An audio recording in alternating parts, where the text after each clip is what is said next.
Well, good afternoon. Welcome to War Thunder's dev server. We've got the direct hit patch is coming out soon, trademark, and we've got they finally fired up the dev server for looks like a day and a half, which is an unusual amount of time for War Thunder. That said, pull up if you're just getting up, pull up your cup of hot morning beverage. But if you're getting towards the end of your day, maybe you'll be more of a cold drink kind of fella. So I've got my cold drink today, which is water. My kids drank all the soda today. So pull up your beverage. Let's sit down. Let's take a look at what's going on in War Thunder. By the way, I am your host, Old Dead Man. All right, let's get this thing fired up. We have got the patch notes here. I've got the old client. I've got the new client. All set up. I've got them not side by side, but pretty darn close on my screen, and ready to talk about everything that's coming in the next patch direct hit. All right, so let's start off with we're gonna go aircraft, then we're gonna go tanks, then we'll go helicopters, then naval, and then we'll go through the patch stuff. Feel free to ask questions as we go. I absolutely will be delighted to field whatever I can. It doesn't mean I've got everything. And keep you posted on what you think. In addition, if you want to take a look at join me on Discord, I've got a link in the description for joining me on Discord. You can chat with me while we do this. Let's get started. Okay, for the U.S., we are looking at the F8E is joining the rank 10. See, BR 10.3 rank 7. Looks like we've got about 1101 stock kilometers per hour max speed at sea level, 21.4 meters per second rate of climb, a 36.6 second turn rate. Let's take a look at what it's got for ordnance here. Woo, what a variety. AIM-9Ds and AIM-9Bs. That means it's not going to be really terribly good at air-to-air with the missiles and things, but this should be decent enough. For this BR, those are not the best missiles for it. So, yeah, they could be worse. That said, got lots of ground target ordnance here. The multi-purpose ones, of course, will be represented down here in ground ordnance, like FFARs, Zunis, 500-pounders, 2,000-pounders. Let's see, Mighty Mouse, more Zunis, smaller bombs, bigger bombs, 1,000-pounders, FFARs. It's going to be a ground-pounding monster, F8E. Looks like it's going to be a fun one. I'll be getting this one because I've got nearly the entire American air tree. In fact, I have it all except for the one plane. And so let's take a look at what this one flies like.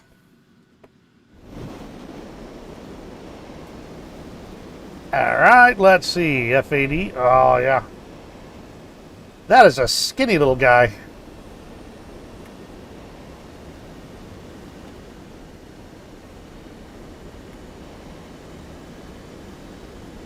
And gear up.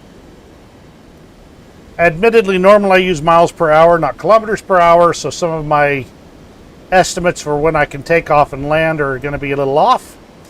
And we'll just see how that goes.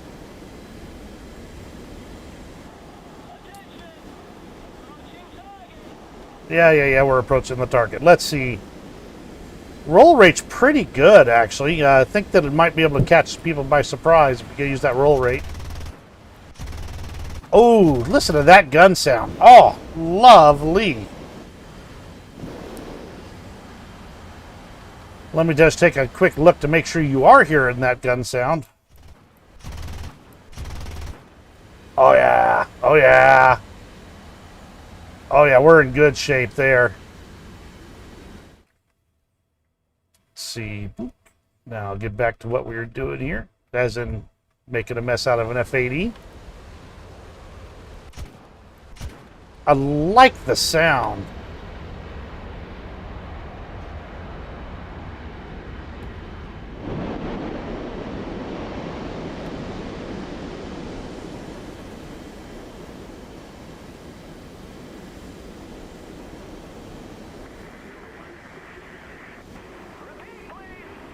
It's not going to be as agile as many of the other things out here, but it's not going to be bad. Most things in this BR range do not turn well. They're speed demons, not turn fighters.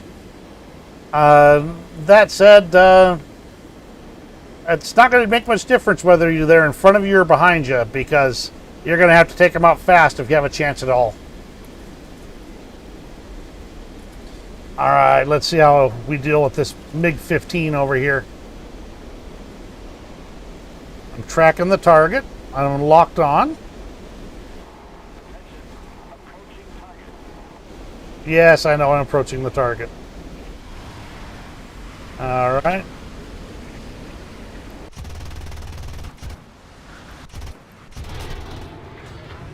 Okay, I'm literally surprised I managed to pull that off. My gunnery skills at jet speed aren't that good.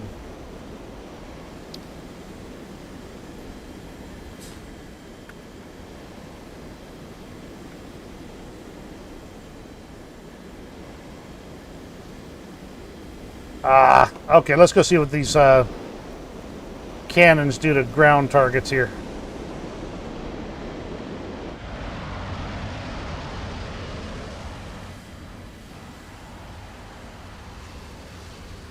All right.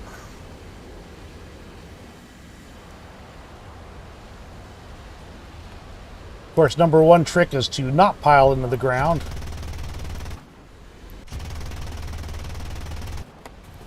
Okay, that's dead. And I'm out of ammo. Woo! Birds through that ammo in a hurry. Oh no, I jammed up the guns. Ha ha ha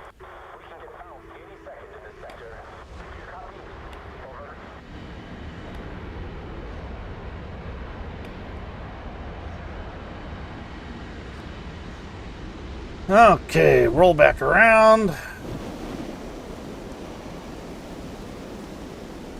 And let's see how it does on the second pass here. And a gun. Okay, come on, give me gun. Ah, there we go. Whoops. Okay, a little close, but that's a dead AA gun. Nice. This F-80 will be a lot of fun, for at least for me. I like this type of thing. Anything I can ground pound with is a lot of fun in my book. All right, where's that tank? I don't think I can do anything to the tank, but we'll see here.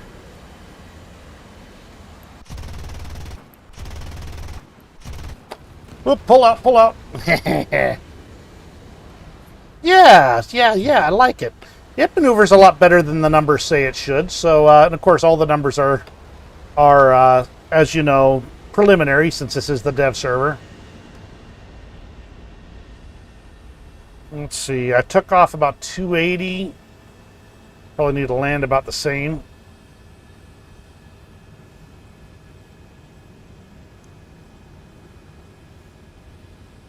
Okay, didn't throw fits there. Need some more slowdown here.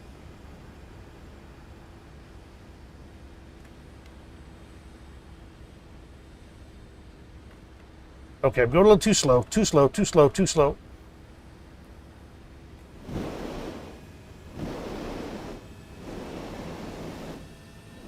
All right. Okay, there we go. That should glide right in for a nice, neat landing there. Ooh, crazy. I'm liking the Crusader so far, crazy. It's looking good. I'm enjoying it. Yeah. Doing great, doing great. Glad to see you on the stream. Should be I mean, the patch is going to be not a lot of excitement so far, but we'll see what it looks like as we go through the numbers here. How about you? What you been up to? I didn't get the rings to rip on some pretty hefty turns, but let's go see if I can take it back up in the air after the repair, and we'll see if they rip.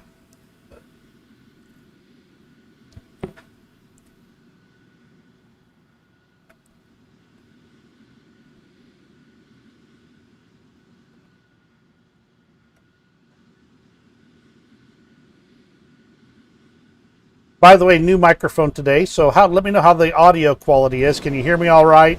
Which is pretty hilarious to say, because, you know, asking how the audio quality is with the microphone in question.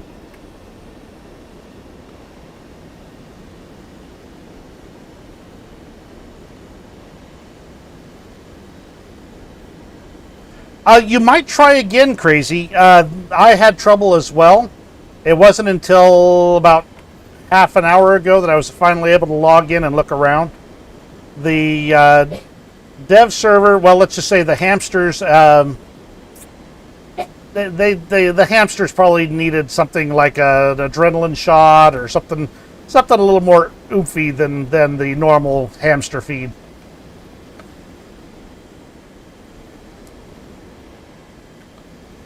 All right, let's get some altitude here. Up, up, up, up, up, up, up, up.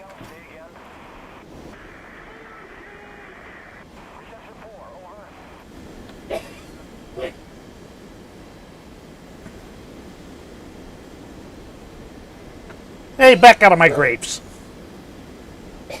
You got your own grapes. Oh, you deleted it? No. Yeah, were you getting something about a couldn't load profile thing? I'm at 4 kilometers now. Let's see.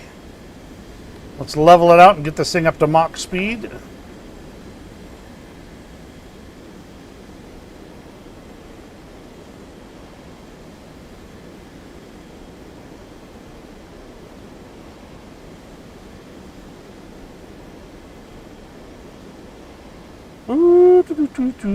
Mach 0.7, 0.8, okay, 0.8. Acceleration's a little lackluster, I admit, but not bad.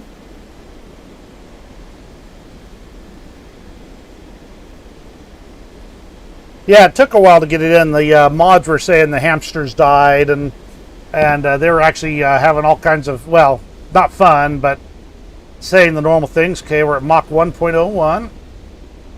Let's give it a little dip here to get it up to about 1.05. 1.05, hard turn. Full afterburner, hard turn. Come on, come on. Nah, wings didn't rip.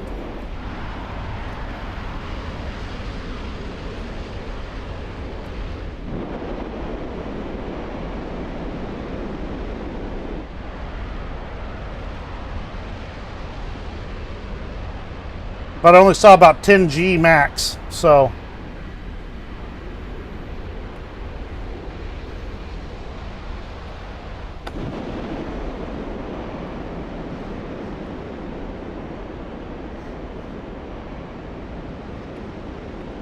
$10 G, 10 G, 9 G, nope.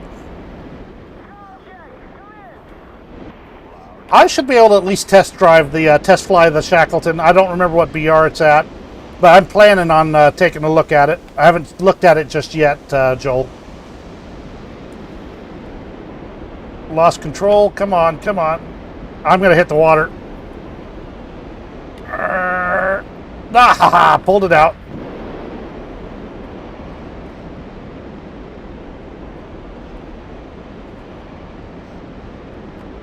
I don't know. Then again, you know, this is the dev server. Who knows what status it's really going to be when it hits the live. But no ring rip so far. All right. Full acceleration. Arc pull.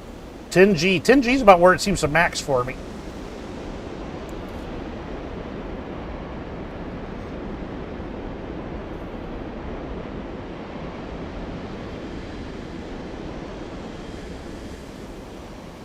It's a roly boy. All right. Let's go take another look at the numbers. Oh, by the way, you haven't heard the guns yet. Listen to those guns. Tasty.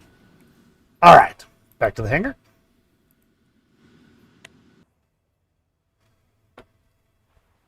All right, and that's all there is for U.S. Air, except for they did get some new models for the B-17s. Let's see, B-17. Let's see.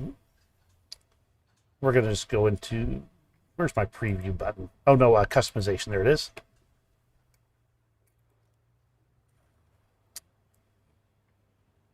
Now, these are the new models. For comparison, boop, let's go flip over to the old server and take a look to the B-17G. B-17, G60, customization. Boop. Okay, let's see if I can get this right here. That's the old model right there. And the new model right there. The lights are off, but somebody's home, honest to goodness. I mean, it just looks sharper. It looks good.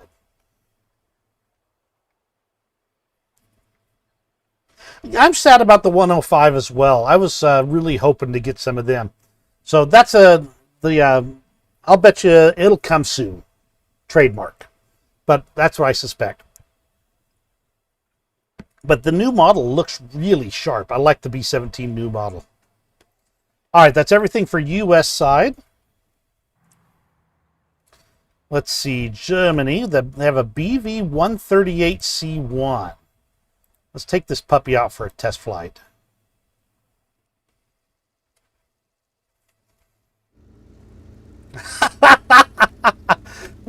Okay, crazy. You might be true. You might be true. That might be true, but I'm not going to jump on the F-14 bandwagon just yet. That is one funky looking seaplane. It looks like somebody took a P-61, ripped off the top turret, and shoved an extra engine on it. That is a funky looking what's-a-thing-it.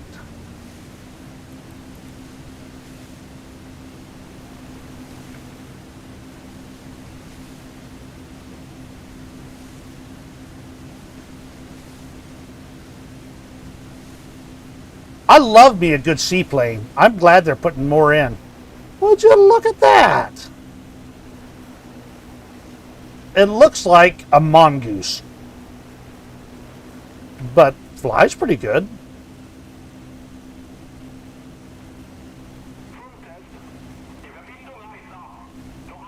Handles, yeah, handling at low speed's awful. It really is. You know, I think it would be good marketing if they did, but I also think it might look bad. That said, it wouldn't surprise me considering where things are going.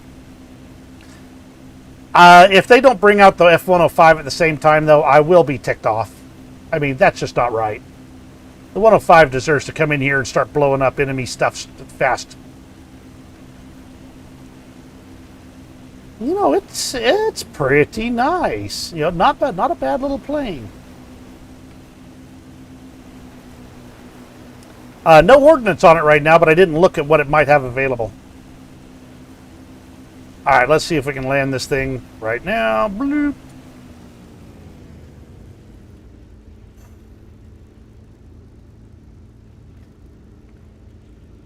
Landing flaps. I'll bet you it'll land pretty easy, though. Nice and gentle. Nothing. No guns at all. There's a turret. I think it's probably going to have bombs. I just don't think they're ready yet. Otherwise, why would they have it? You know? And is there not... There's a gun for the forward arc. There it is. A gunner. That almost acts like it's an MG-34 on the front and MG-42 on the back. Or nope, there's just two turrets on the back. Nope, that's a faster fire rate.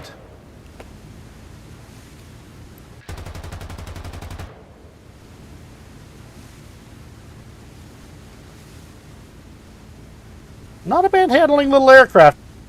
But I mean, again, unless it's got something on. Oh, look at that! It's firing right through the boom. I think they got some fire arcs to fix.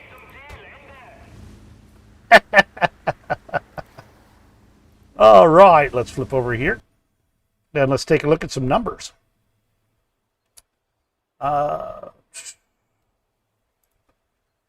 See, modifications, secondary weapons. There it is.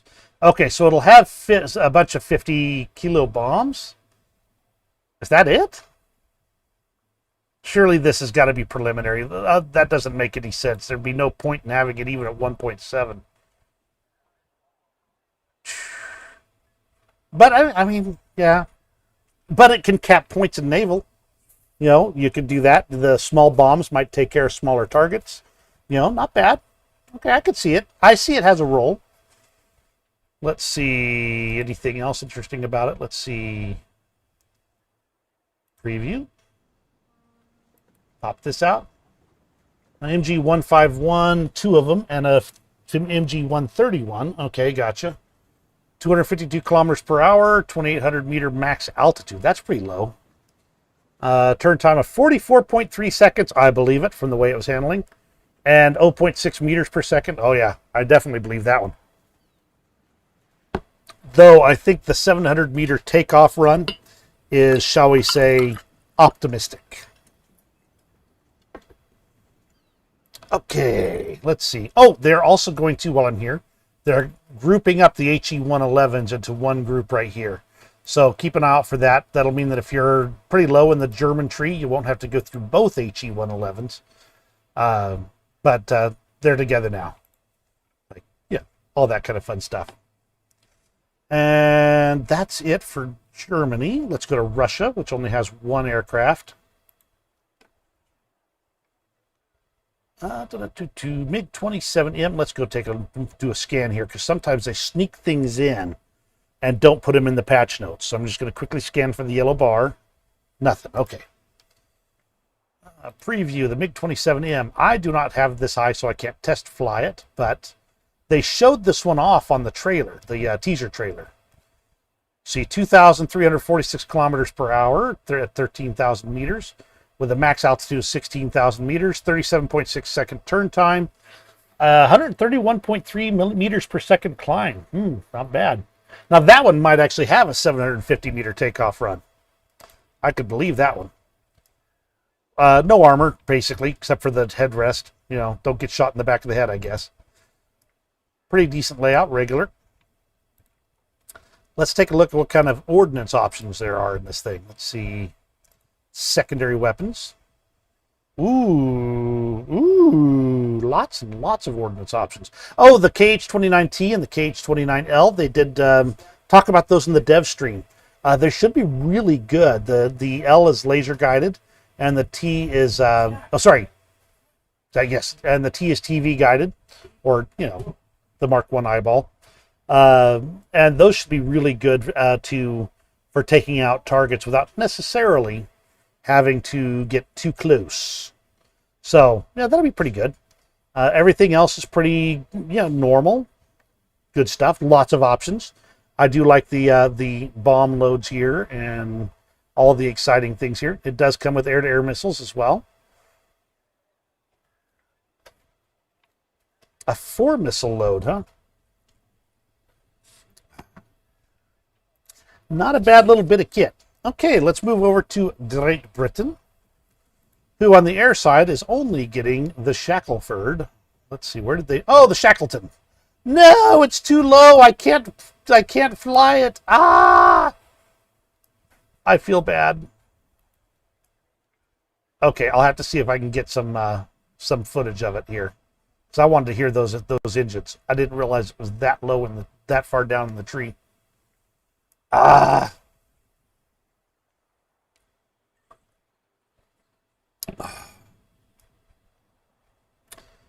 Still, gorgeous aircraft. Love the model. Let's see, secondary weapons. We got some 250 pounders, 1,000 pounders, RP3s. RP3s on a 4-engine bomber? I know exactly the person who will have fun with those. Oh my heavens, that is hilarious. 1,000 pounders, 500 pounders, 500, 250 more RP3s. Wow, that will be entertaining. Okay, I would love to see the air to ground kills with RP3s, but on top of that, I want to see the air to air kills from somebody popping another airplane with an RP3 from a Shackleton. Ooh, ooh, ooh, that'd be hilarious. And no, I'm not going to spend all my time trying to get that shot. It'd be hilarious, but I'm not that good with the RP3s. A5C, let me see. That's over in... Oh, yeah, it's a premium. I can give it a fly around when I get over there, Ryan. I'll absolutely do that. Let's see. Great Britain, Japan, B-17E gets a new model, which we already knew about. In fact, now's the time for the A5C, Ryan. Let's go take a look. Let's see, A5C. Test flight that puppy. We're going to do reference and load out. Let's see. Let's pop it with some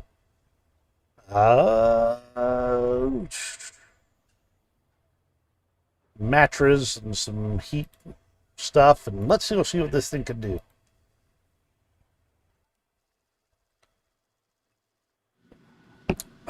Let's take a look at this model too. That is a sexy looking aircraft right there. Not bad at all. No cockpit yet. Well, let's get this puppy out in the air here.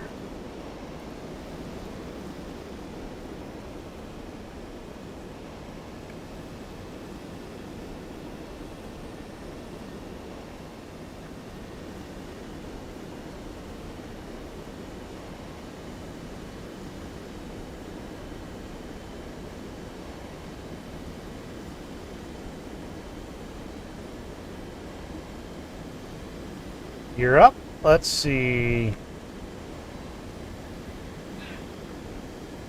All right, roll rate at low speeds, kind of a little bit lackluster, but not bad.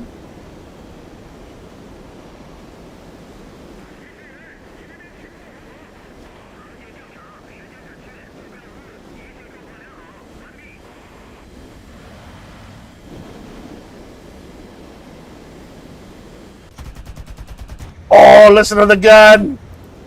Woo! All right, let's flip that over to the air-to-air missiles. Fire one up.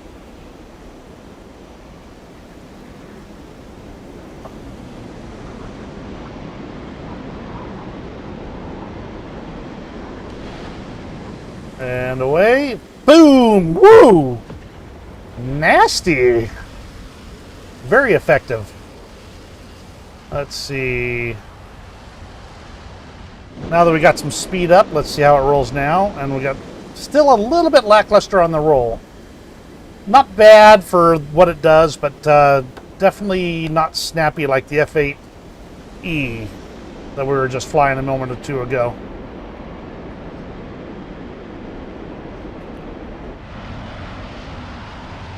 Okay, let's line this guy up for a bomb hit.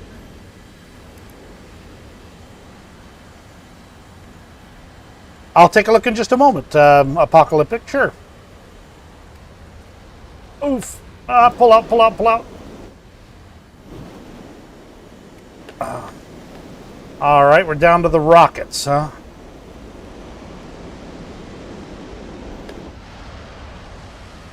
Rockets and I in War Thunder do not get along very often. I am more of a bomb guy. Come on, wake up. Hits. Great, I hit the gun.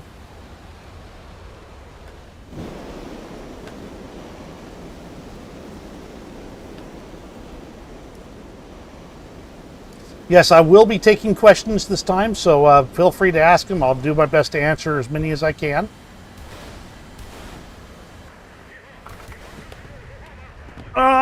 Pull out, pull out. Okay, not a bad little airplane. I'll give it that. Okay.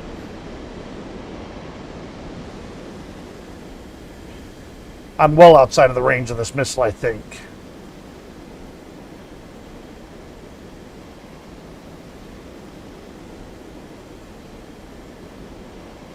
Yeah, I mean, absolutely. Oof.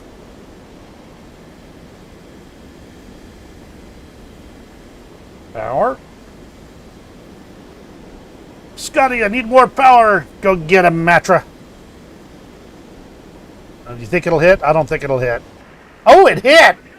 I'm actually genuinely surprised.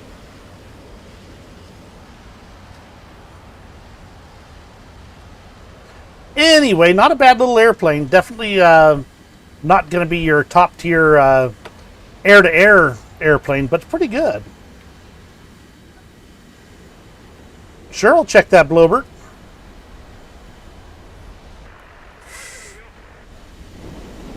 Down we go. Let's give it another round here of bombs.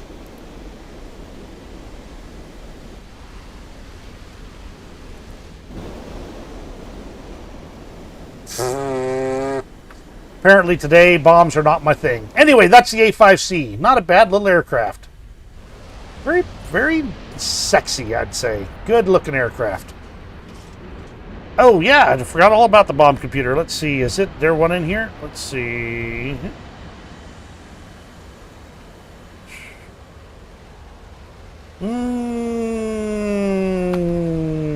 Nope, no bomb computer.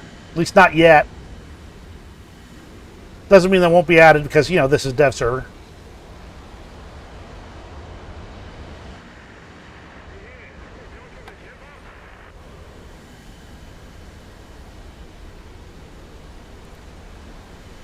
All right, come on. Got it! Ha-ha! Okay. Now we can do the best thing we can always do with an aircraft.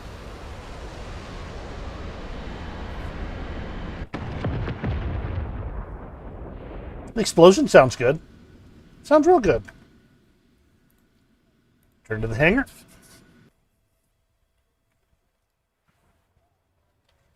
All right, let's see. I'll pop over and take a quick look and see if we can get the RP for the helicopter here.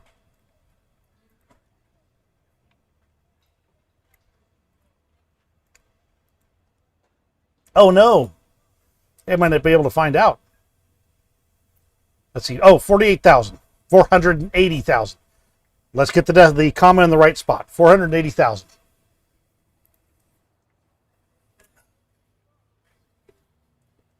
All right, so that was China in the air. Italy got a bog standard F104G, as I recall. F104G, yes. Looks just like an F104G. Let's see if it has any unusual ordnance options here. No problem, Apocalyptic. Happy to help. Let's see. Bombs, bombs, bombs, bombs. AIM-9Bs, Zunis, Mighty Mouses. Only the AIM-9Bs, though. So, you know, as per normal, this is a great lawn dart. And otherwise, a garden variety F104G. France gets its own F80. In fact, let's go take a look at it as well. No other changes in the tree that I can see. One moment, please. I have somebody who's needing to ask me a question. I'll be right back.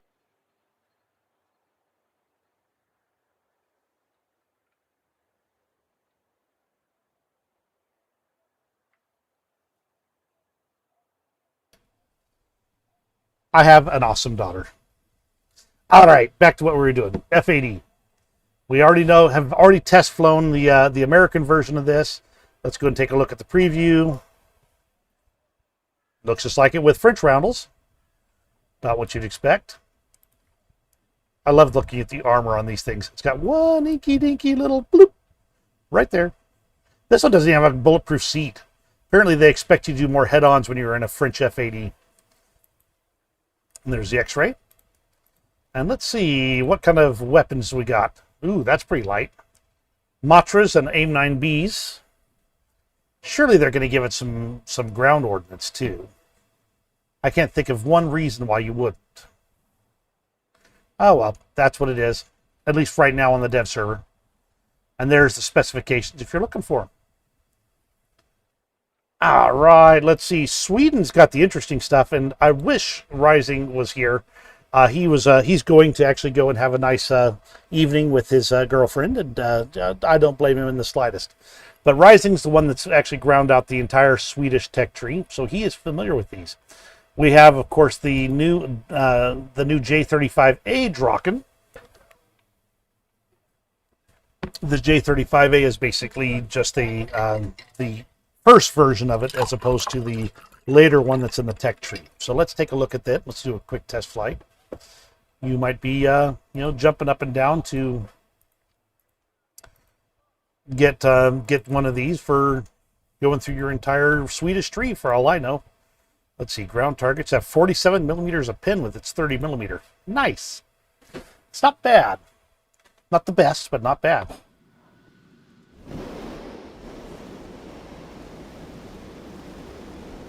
All right. Get this thing off the shot there. And Blobert, after we look at the at Sweden, I'll bop back over and we will take a look at Germany's MiG-21, see if there's flares there. I probably better get this off the ground, huh? Oh my.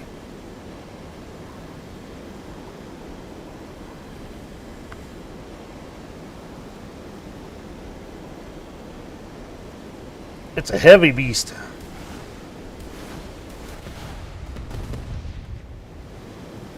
All right, direct hit, I took out his engine.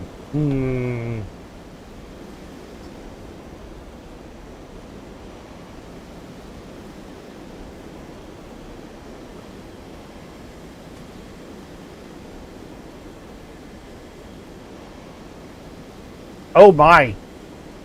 It's even got the air-to-air missiles with a really tiny acquisition circle.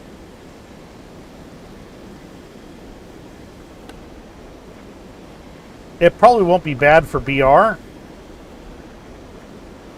But, there we go. Okay, bring it around, and fire.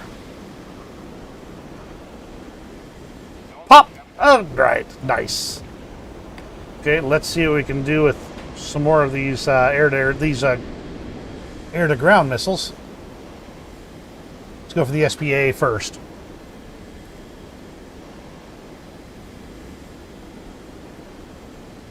Oh. Misses.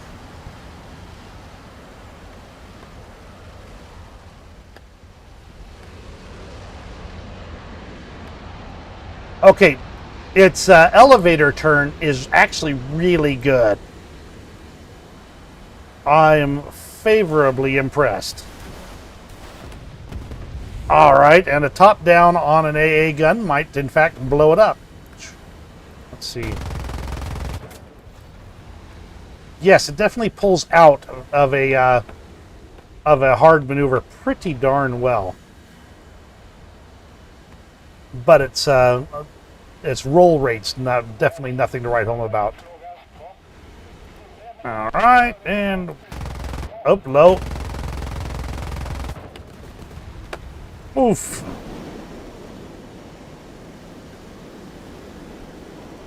Not a lot of cannon ammo, just keep that in mind.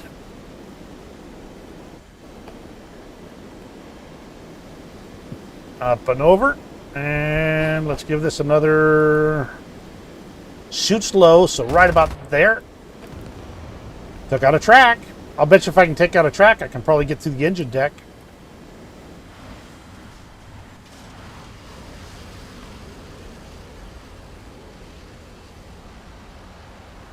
And roll back. Yeah, the roll is definitely nothing to write home about. Let's get some more afterburner in here. Oh, that worked? Ha! I'm surprised.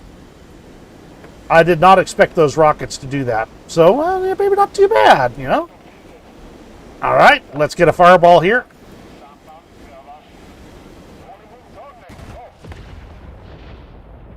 Very smoky and fiery. Okay, great.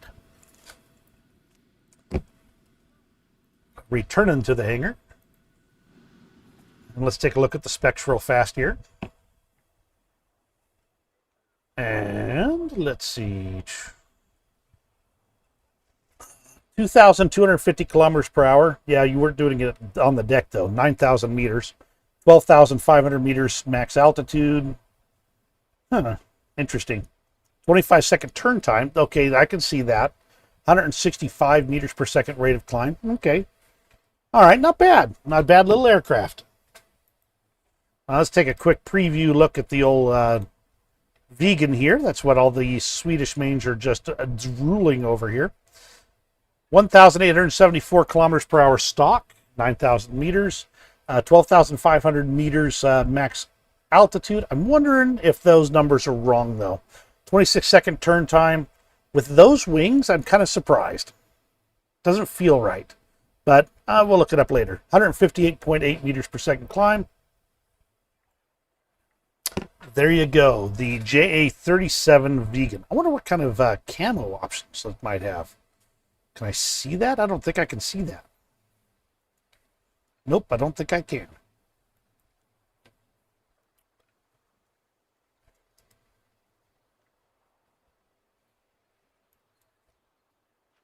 Nope, can't see it.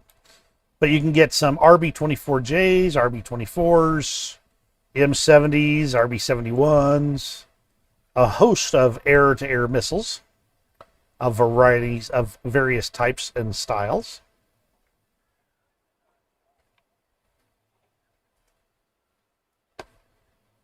And the M70s. So, interesting little aircraft. Oh, sweet. Good to know, Blobert.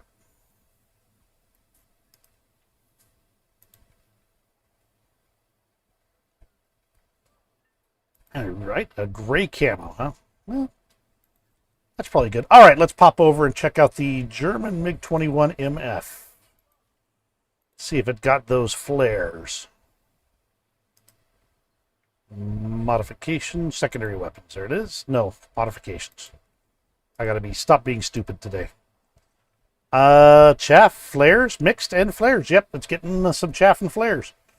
So there you go, countermeasures. Let's look at the SMT. If I remember correctly, it's dev stable, Meme Man.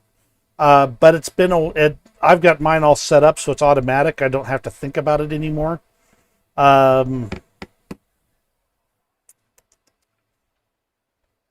Pretty sure it's dev stable. Check it out.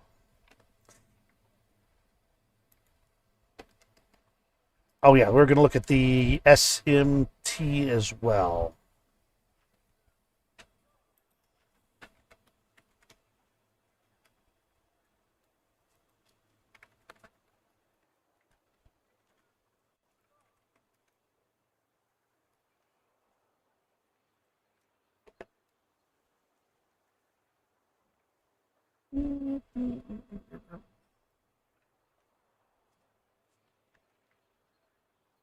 Oh, it's folded.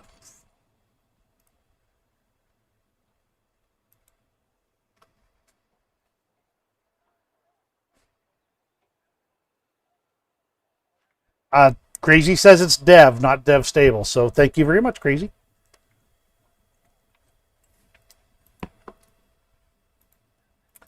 And I'm seeing countermeasures, seeing them on the SMT as well. So awesome. That's good to know. All right, that is all the aircraft. Let's go to the ground vehicles.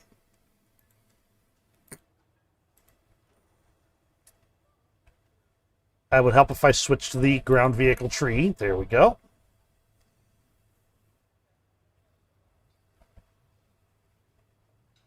That's true. You could go over to the forums. They do have a post on how to do it. I set mine. Well, I'm on Linux. They don't give you instructions for how to do it on Linux. So I had to make up my own instructions on how to make it work. And once I did it once, I was like, I'm not doing this again. Not a chance. Too much of a pain. All right, let's see. M1a1 Hc. We've got a 120 millimeter gun, of course, 12.7 millimeter machine gun, 7.62s. Two of those, 23.8 degrees per second. Let's see. Slower turret.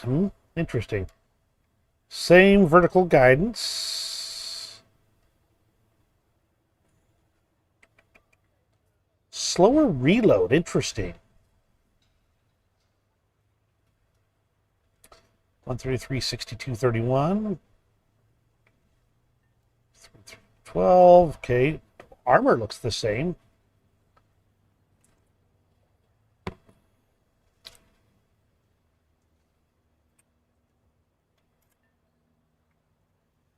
Heavier. Slower.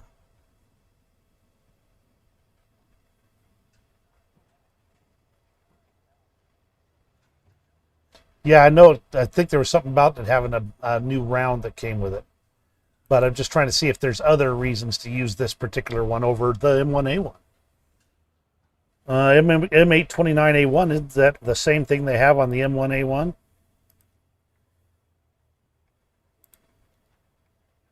Nope, you do have a slightly better round. Okay, so there you go. The silver bullet, huh?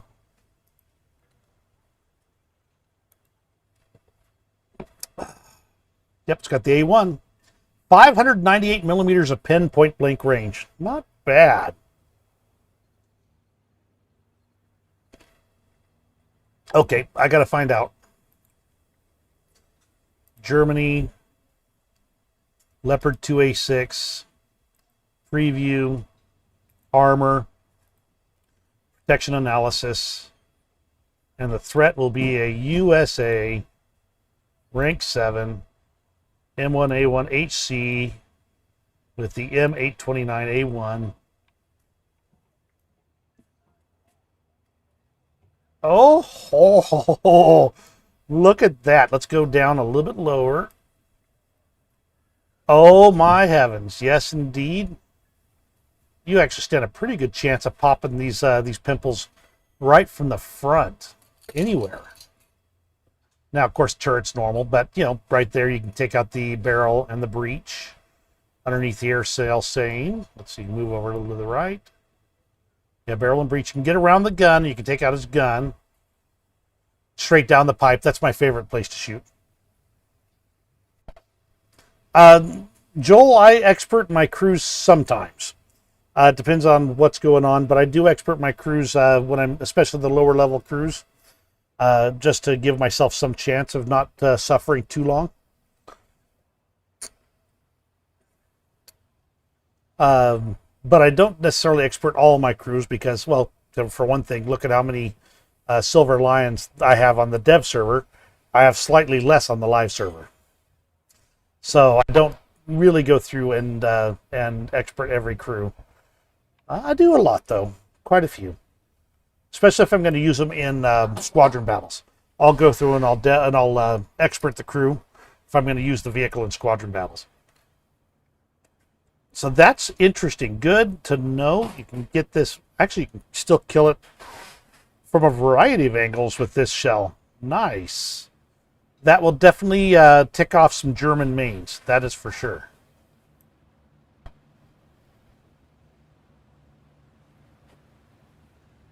Okay, so watch out for the bulge here. Apparently this little bulge is bulgy enough to cause problems for your ammunition. So go behind the bulge.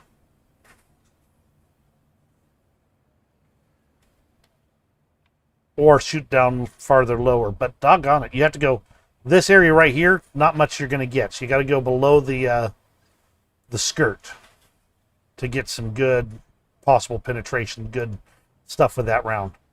All right, that's pretty awesome. Let's see. Let's simulate that shot there. Yep, shoot to the left side there. If you get it to the right spot, you go right to the driver's head, right to the gunner's body and the commander's feet. Get all three. Kill the tank outright. Nice. Of course, why they don't put the driver on the other side of the tank, I don't know. Well, hello, Ezio. Welcome to the stream. All right, so that's what's fancy about that. That's also from the dev stream. we should have somewhere in here modifications. Okay, it's not listed in the modifications, so let's take a look at the preview again. And X-ray. Optics. Where was it? Electro-optical active protection system, the ANVLQ-8A. ANVLQ-8A. Let's see what that is. AN/VLQ-8A. The ANVLQ-8A system jams the ATGM and so prevents it from hitting the target vehicle. Very nice. That provides immediate protection to armored fighting vehicles against a variety of anti-tank guided missiles. Over 1,000 systems have been delivered. It has a mean time between failures of more than 400 hours and claimed to be highly reliable. The system is mounted on the turret. So there you go. It jams the guidance on ATGMs. Prevents it from hitting the vehicle. You know, that's pretty awesome. That'll really improve the survivability with the number of ATGMs that tend to be flying around. Just the ones you've unlocked. You can test drive any one that you would be like the next ones down in whatever lines you're in. So you can test drive those. You can test drive any premiums. And you can look at, as in preview like this, any of them. Like, for instance, I can test drive this M1a1 Hc because I have the tank before, I got the tank after, I got the US tech tree locked down. So I can test drive this. Oh, new test drive map. Oh, very nice. Liking this.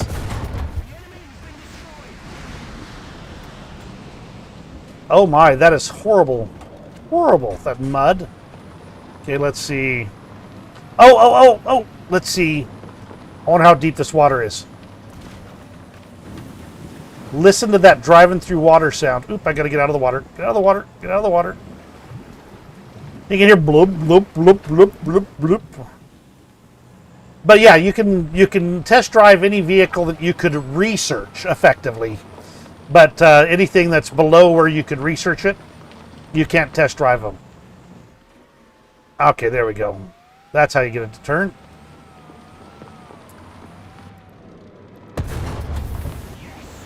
Right through the cannon breech.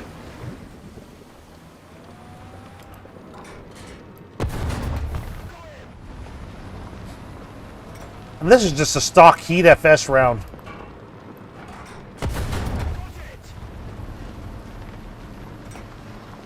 You can ford trenches over here. That's pretty slick. Quite the interesting little test. Oh, they've got aircraft in here all over the place, so you should be able to try your luck at shooting down aircraft. Oh! Listen to those 50s.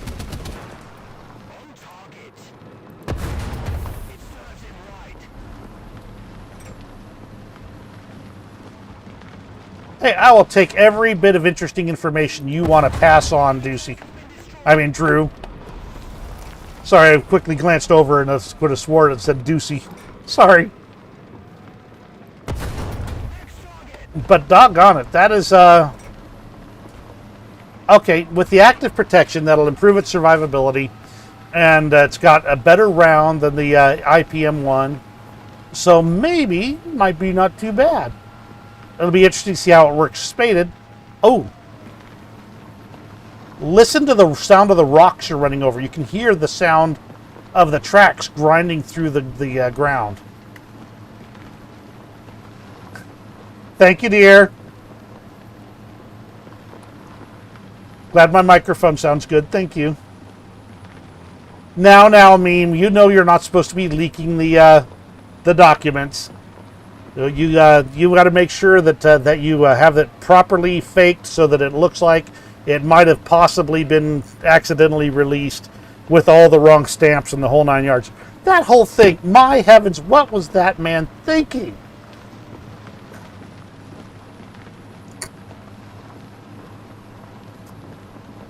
Ah. You know what?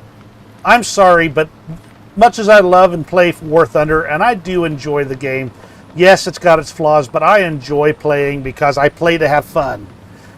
But I'm sorry, even if I had access to the materials, even the non-classified stuff, I'd be looking it over carefully before I even thought about handing it over to anybody, just to make sure that somebody didn't pull a fast one or something like that. And to just, willy-nilly be like, hey, well, let's release this top secret document so that I can get the game fixed for a bug. Oh my heavens, that was just industrial strength stupid. I think, oh, okay, there is something down there I might be able to drive on. Let's see. Do I get stuck?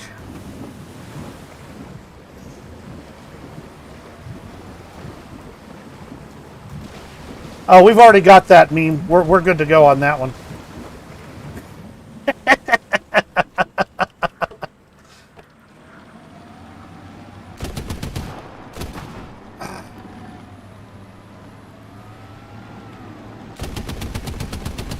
Anyway, it handles all right. It handles about like a fat M1 Abrams, fat M1, and it moves along pretty decent. IR countermeasures got my that's my the new yep, okay, got that. And so this is the new test drive map, which I've spent way too much time driving around on.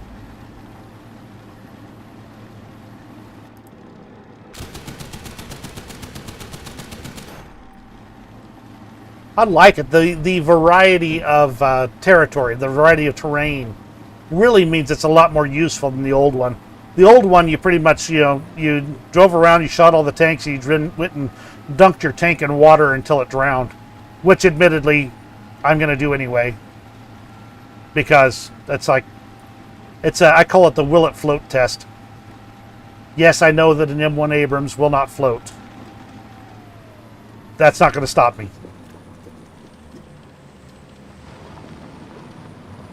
Here's some more 50 cal sounds for you, Postman. Oh yeah. And will it float? No, it will not float.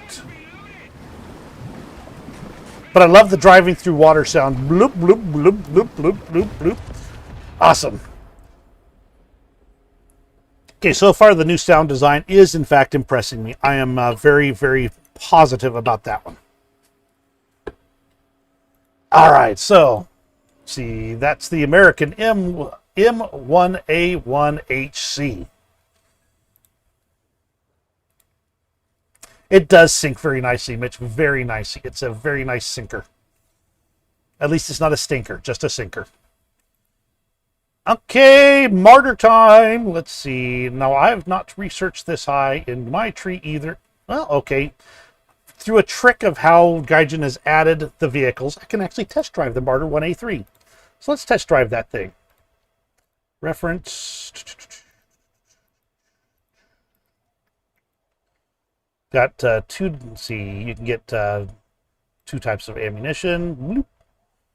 I thought this thing had ATGMs. All right, let me take a look at the modifications here. Okay, yeah, it does have ATGMs. It's just that's the only choice you have. So, okay, great. Test drive. Reference. Bloop.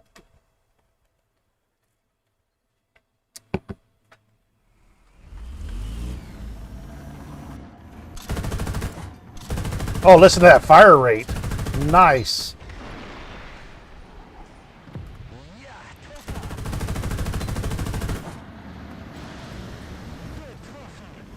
Now, I don't think the Martyr floats either, to be honest.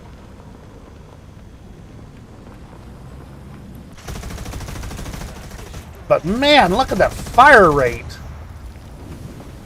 on the 25 mil.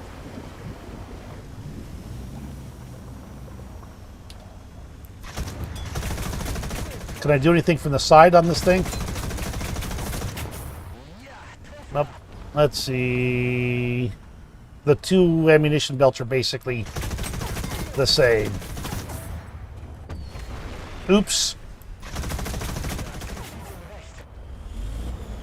Yeah, you're going to be relying on that ATGM to do much anything. Okay, let's find out. Will it float?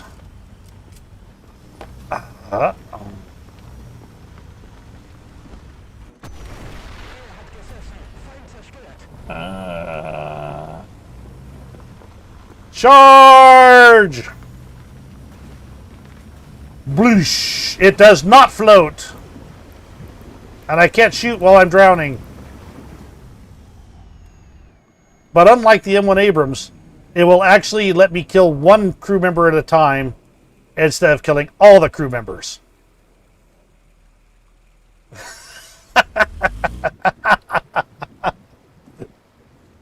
Oh my heavens. Okay, now I gotta go watch some Top Gear.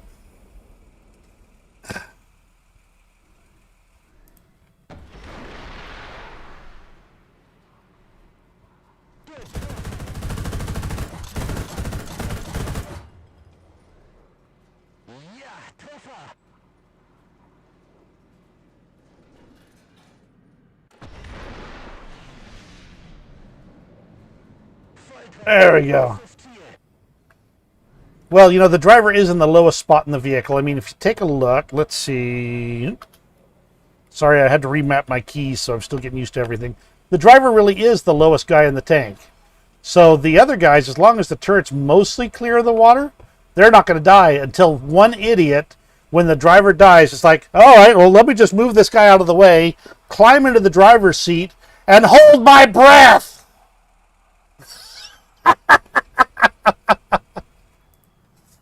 Oh, gee. Some things about this game really amaze me. I mean, obviously, if nobody jumps in the driver's seat, there's nothing you can do, but yeah. All right, let's look at the numbers real fast.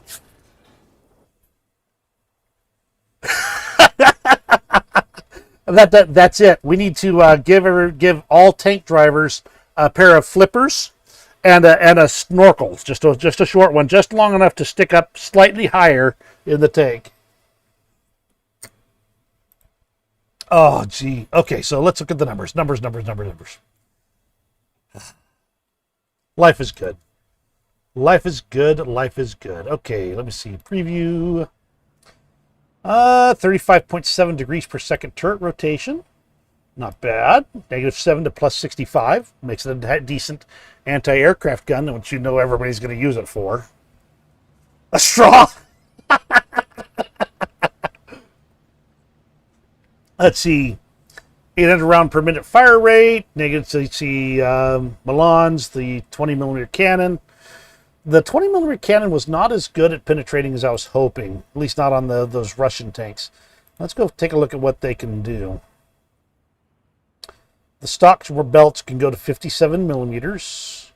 You get 66mm with an APDS belt. While that's a little more, it's not a lot more. You might be able to kill a couple things with it, though. It'll be entertaining. Let's see, what's it move along at? Its top speed is 75 kilometers per hour, and it felt fairly nippy. It felt pretty responsive.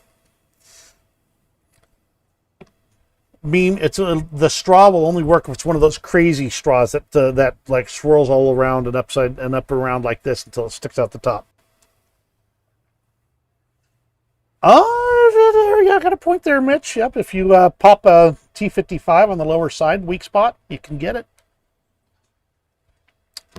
But most likely you'll be popping other AA guns and light tanks with it. All right, that's the Martyr 1A3.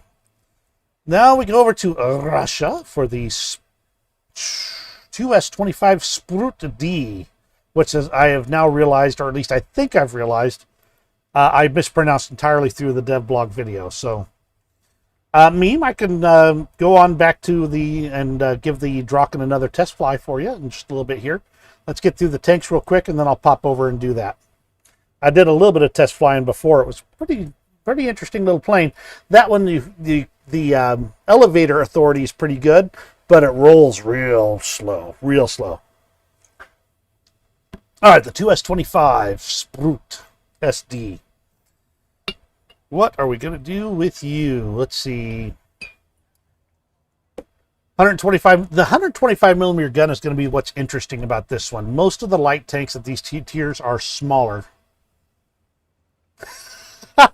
Thank you, Jenny. Thank you for coming by. I really love that you stopped in. That is so much fun. We'll have to pester you later. The 2S25, let's see, 125 millimeter gun. That's going to be the interesting part of this light tank. Most light tanks don't get the big size guns, but this one gets to shoot pretty much the same ammunition as the big boys, which will mean that you can sneak up and use your stealth, which is one of the things you generally can't do a whole lot of with these MBTs, and that'll be really awesome. So pop people in the side and back, catch them by surprise with a full caliber round. Oh yeah. Let me see, 70 kilometers per hour. It'll move along at a pretty good pace. 8.6 second reload, kind of slow. The turret rotation, 20.8 degrees per second. I would love to see that about 30 degrees per second on a light tank, but I don't think it'll, yeah, that it is what it is right there. The -5 to +15, pretty normal. It's a little bit low on the elevation, so don't try and sneak, catch a shot unless you're going to be able to actually angle the whole tank for it at an upward angle. It'll move along pretty good with this mass and that engine power. Pretty nice. Let's take another look at the ammunition, see what it penetrates. 550, 42. Well, yeah, that's a high explosive fragmentation shell. Until they add infantry to War Thunder, that's not going to do much anything. Okay, you guys are having way too much fun over there in the comments. Let's make sure. Am I still showing the comments on the stream here?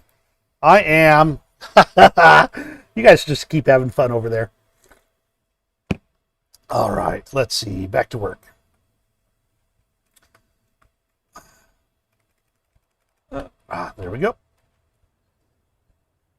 See the APFSDS, 425 millimeters, ATGM, 700 millimeters, nasty little piece of work, and 457. So not a big difference between the two APFSDSs.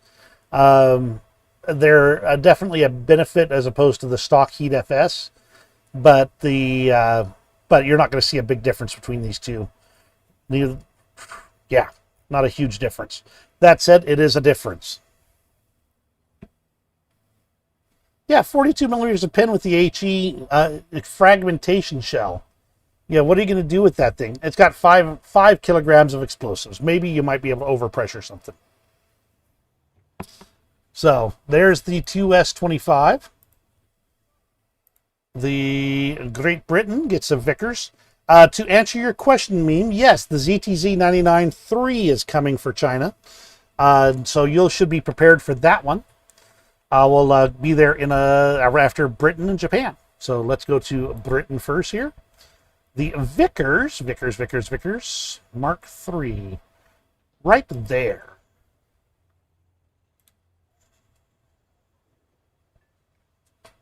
Yes, the F5C is Chinese as well. Crazy, but they got for tanks. They got a ZTZ 99.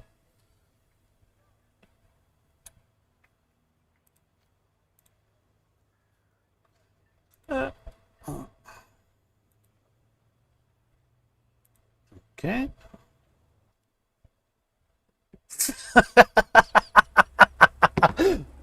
Postman.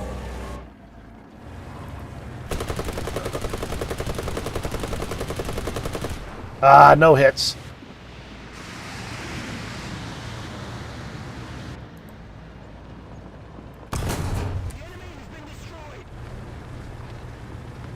Stabilized gun, people. Vickers Mark III, stabilized gun. You'll be able to do, well, okay, when you can actually move, you should be able to do a lot of good things on the move. Like that.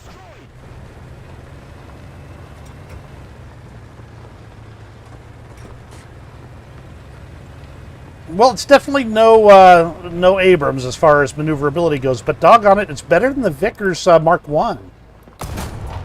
I. I played that enough that yeah, you can. It's definitely nippier and moves along at a better rate. Doesn't lose as much speed on the turns. And while I don't know if it has the same gearbox or not, but it definitely feels like it's a more responsive variant of it, if nothing else. And my heavens, that stock APDS is doing miracles. Yeah, the way the turret looks is really entertaining, isn't it?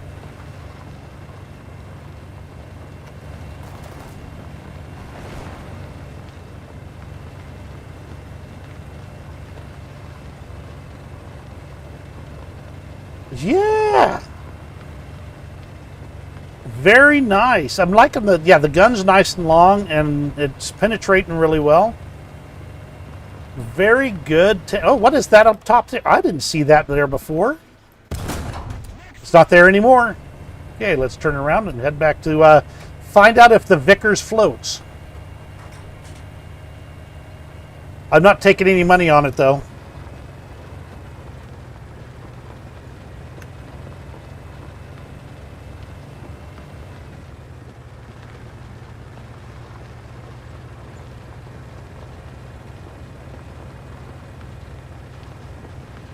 Oh, we'll spend a couple extra minutes taking a look at it then, after we find out if it floats.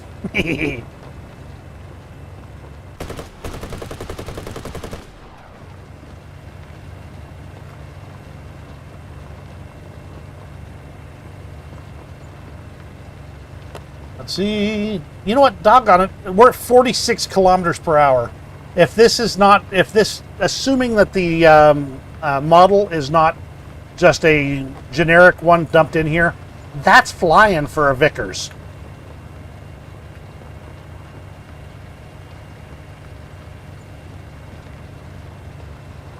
Will it float?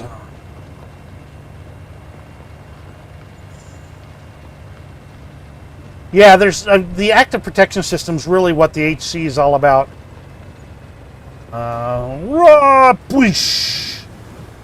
Faster, faster, faster, faster, faster. Must cross before it floated. That was totally floating. Yes.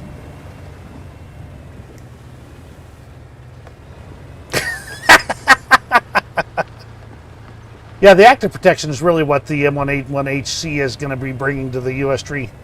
Okay, let's see. Reverse.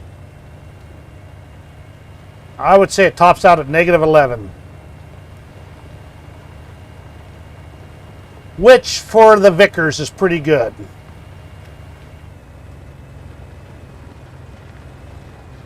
I agree. I think this is going to be a really nice addition for the UK.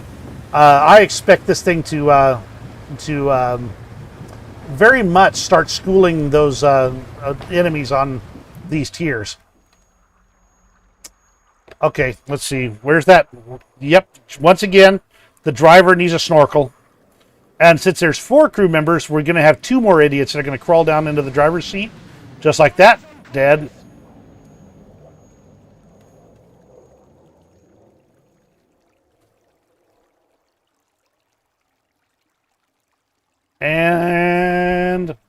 And dead. You know what? I can hold my breath longer than that. I think we need to put in a bug report for the length of time crew members are holding their breath. That's it.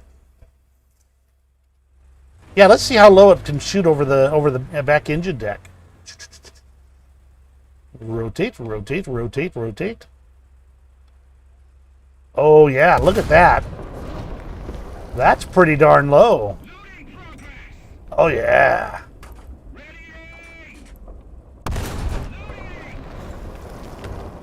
Let's see. I think you could just fit an M22 underneath the gun though. So unless you've got a little bit of angle or something like that, you might have to watch out for M22s. Or just squish them, you know.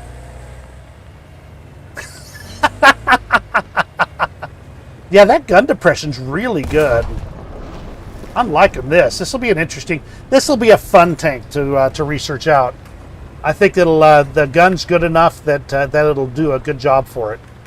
All right, let's see. We're going to return to hangar. Take a quick look at the official specs.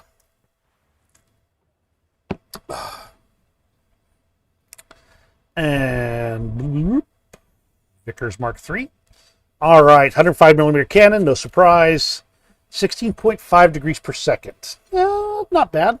Negative 10, positive 20, good. 8.7 second reload. Armor's nothing to write home about, but then again, it never was in the Vickers. The four-man crew, 38.7 tons, 637 horsepower. How's that compared to the Vickers? Yeah, you get an extra 30 horsepower out of it. And 2 extra kilometers per hour. So it'll move along. Yeah, definitely liking the way this is looking. So be ready for that one when the patch drops. Let's see, meme. You know what? I'll take a quick drop over to Sweden for a quick Draken flight. Just for you, since you're here and you're asking. And you're being nice. Let's see. Test flight. Hey, no deleting the messages now, meme. I'm serious. You know, you were being nice.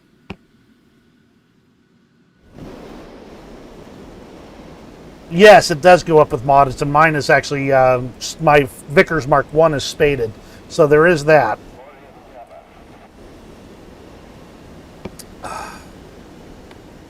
Oh, I didn't throw any ordnance on it, so this is just going to be for flying.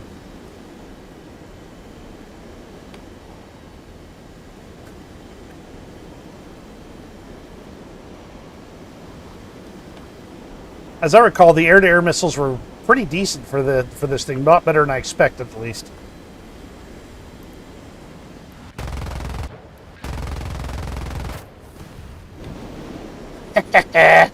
Lit that AA gun on fire.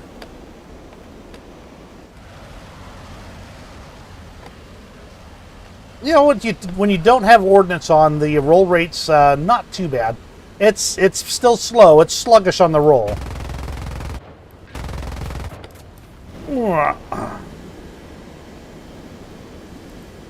But it's not bad at all.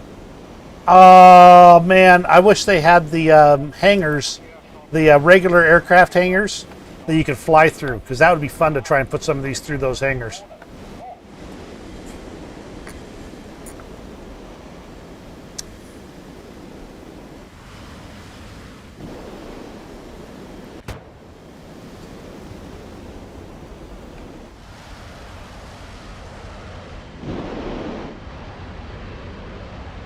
Ooh, it rolls up and over like a beast.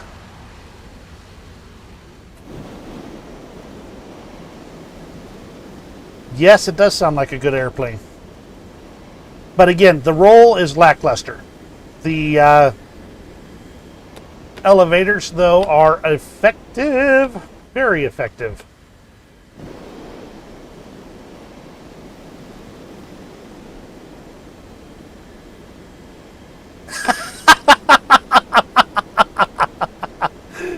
Oh. Well, that might have been the design specification they used. They took a piece of paper, they folded it neatly, they threw it across the room and said, hey, that flies pretty good.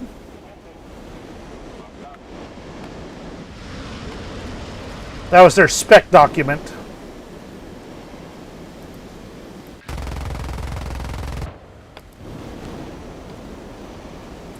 All right, those guns are definitely more effective than I thought they'd be too. Of course, AAs are light, so, you know, they should be easy to do.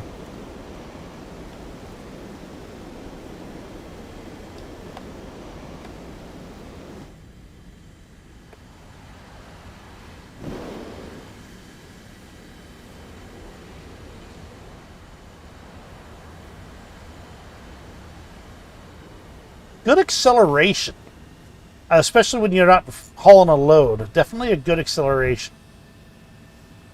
So no flaps, so you're landing with whatever you got. Got it.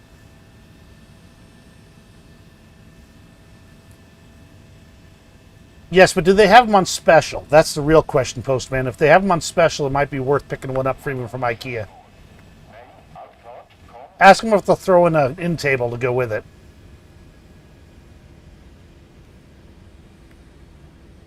Okay, it holds energy pretty decently well. Whoop, there's a parachute. Good thing, too, because there's the end of the runway.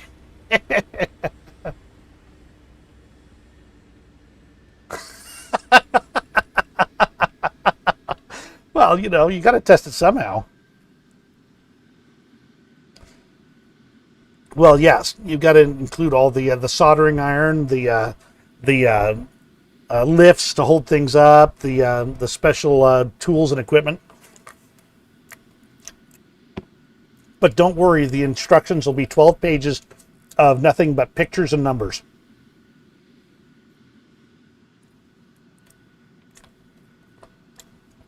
Ah, I just hit a couple sour grapes in a row.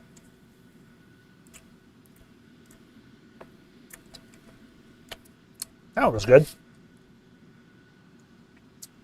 Well, you should have duct tape at home, crazy. One way or another, you're going to have to see to jump on that duct tape. Okay, let's see. That is Draken. Let's see. Let's back up to Japan again. Japan ends up with several things going on their tank line. Most of them entirely uninteresting, and I'll start with the entirely uninteresting ones. They're getting an M16 in rank 2 at 2.3, and they're getting an M1a1 at 4.0 and rank 3. You know, let me see what the U.S. one, though, is. The U.S. M19 is at 4.3. Really? Seriously? Let's make sure I'm not on arcade. Nope, that's realistic.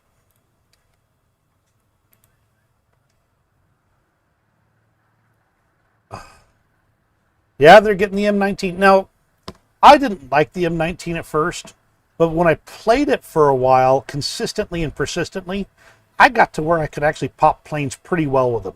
Since I play across multiple trees and multiple nations, I don't tend to spend a lot of time on it, but doggone it, there's some good opportunities there with the M19 if you get good with it.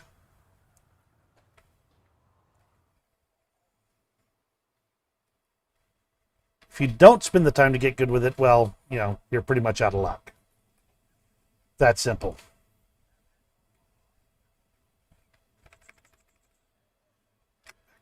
Okay, so they get the M16, the M19, nothing special about those.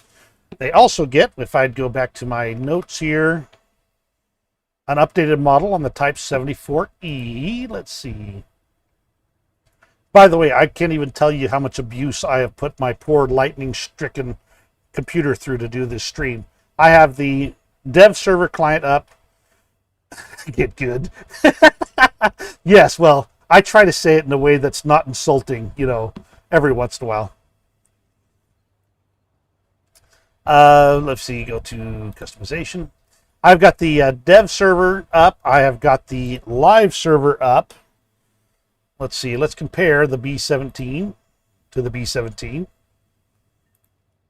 Alpha Squadron, okay, close that. B-17, not B-17, Type 74. I'm getting my notes all mixed up. By the way, when they did the dev stream just yesterday, I took notes. I took them on these. Now, I don't know how many of you know what these things are. This might help, but I'm betting not that most of you don't have any clue what these are. And here's one of them by itself, just for comparison. Do any of you know what it is? Let me know.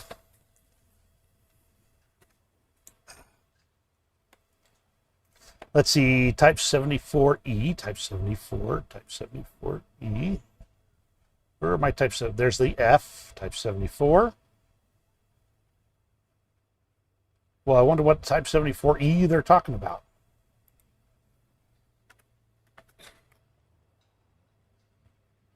Yes, they are in fact stuck in computers. They are.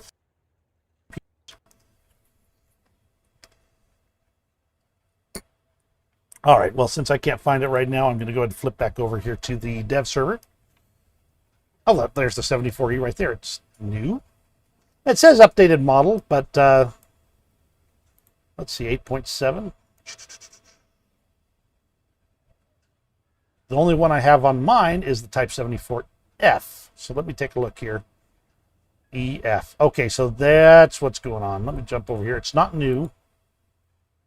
They just called it the Type 74 on the original. So let me go ahead and flip back to the live client here. We're going to hit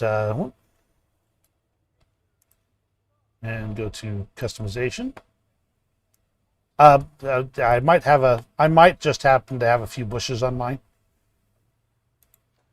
Let's see, is there one that doesn't? There we go, one that no bushes. Okay, let's see. Now let's flip over here to the Type 74E.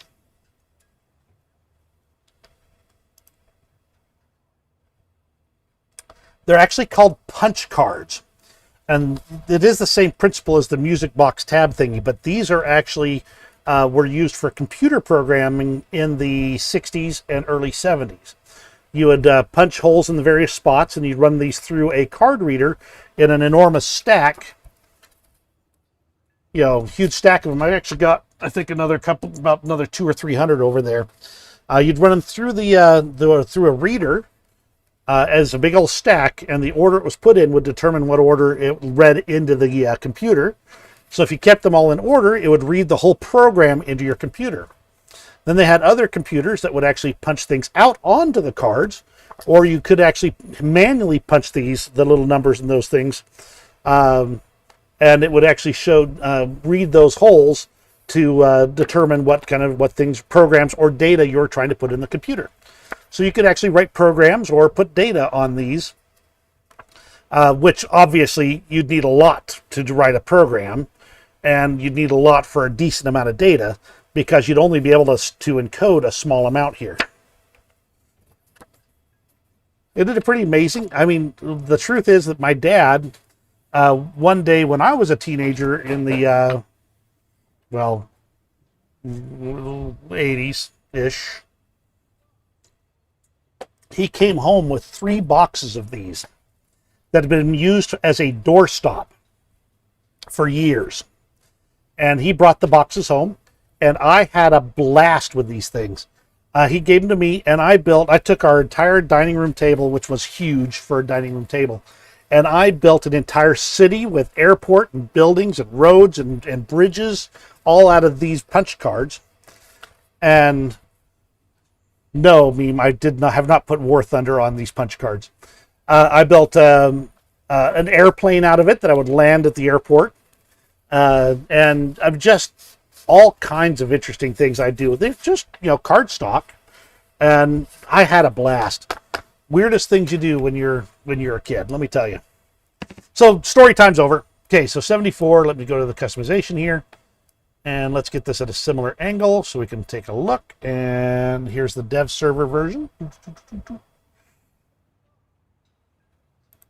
And the live server version right here.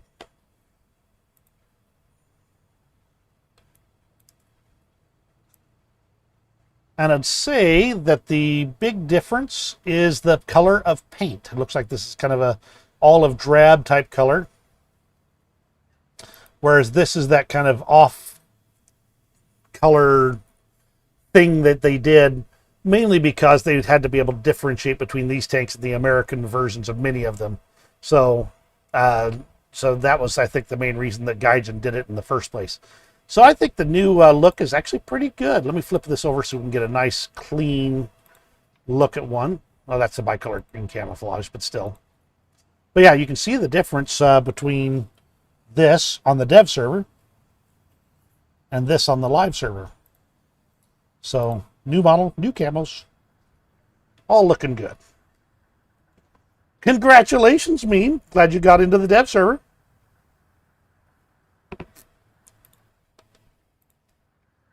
Yes, I did change, but if you want to take a look, these are both in bicolor green right now. So this is bicolor green for Japan on the Type 74, and bicolor green for Japan on the dev server. You can see a slight shade difference. I'll flip it one more time. Live server.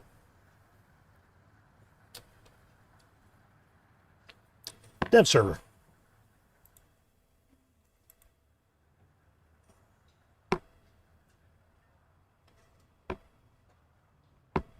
That's why I switched. That's why I switched camos, is because of the bushes, so we could get a clean look at it. This is just the bicolor green camo. The standard ones, pretty much the same. I mean, it's just a slight, doesn't have a little bit of the bicolor look to it. The color differences are about the same. I like it better. It definitely feels more like a tank you'd actually, put on the battlefield, as opposed to just being, junk. All right. Let's see. There's that. Then there's the Type 74C, which is brand spankety new. Let's see, which looks just like a Type 74. What do you know? Shocking. I just got a notification, which is, ooh, well, thank you very much for subscribing, Ezio. I appreciate it. All right, let's see. Wow, it's a Type 74. What do you know? So it's a C model. Let's see. All right, let me quickly do a comparison here. Type 74C. Modifications. I'm going to go ahead and just flip my live server to the 74E or Type 74. And modifications, let's see. 91, 75, 735, 416, 93.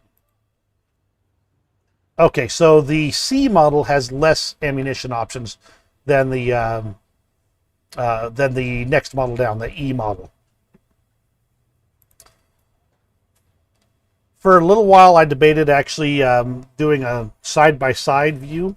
Then I realized that it just wasn't going to fly for me. I'm already loading this poor computer down like crazy, so I figured that was just a little too much. All right, so the 74C, 14.3, 6.9, bind spaded on the server, so let me see. Just looking for glaringly huge differences. No, I think you're just looking at some ammunition changes and maybe a little less horsepower on the engine. And then you got the C model. There you go. We can do a quick test drive here, though. Let's see, reference. I one time went over on Twitch and watched somebody, a new War Thunder streamer, and she was loading her tanks full up every round in there. And I was just saying, no, please take some ammunition out of your tank. Please take some ammunition out of your tank. And she did after a while. Thought it was pretty fun. She's a fun one to watch.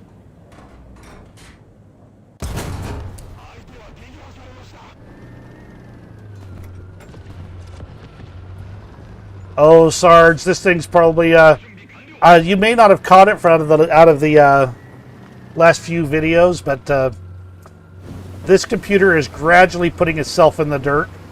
I'm going to run it until I can't anymore, and then we'll scrape together some money, or I'll steal my son's computer. I'm good at that. I can steal his computer and keep on putting out content. But yeah, we had a lightning storm about 2 weeks ago, and the lightning storm took out my DSL modem, took out 2 ports on my network switch, took out the network card in one of my computers, network card in my son's computer, took out some telephone lines, actually blew out the telephone lines, and in the house here, and various other bits and pieces and chargers and my ham radio equipment, one of the power supplies, well, let's just say it wasn't putting out the proper voltage anymore. For those who are familiar with amateur radio or ham radio equipment, you want about 12 to 13.8 volts, just like your car. And I'm pretty sure it was putting out around 24 volts, which is a good way to blow up radios. It was loud enough, it woke us up in the middle of at 3 in the morning. Literally a bright flash, like right outside our house. It blew. Sorry about that.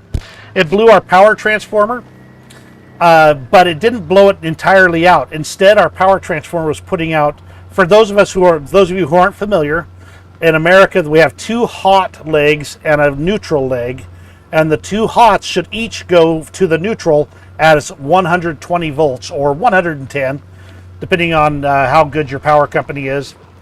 And ours were putting out 50 volts on each of those legs. If you've ever watched one of your box fans turning a blade like this, it's really disconcerting. So I had to run downstairs and kick the breaker for the whole house so it wouldn't do any more damage. It was close. Not as bad as a friend of mine who actually, their house caught on fire from a close lightning strike. Did something to their air conditioning system, which fried some things inside the house, burst some pipes all over the place. Whew, I got off easy. All right, let's go find out if this Type 74 floats. Will it float?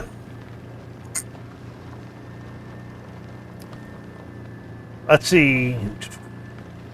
Yeah, I like the new camo. The new scheme is good. It definitely feels more realistic, more like what you'd actually put on a tank than the kind of the tealish color, I guess.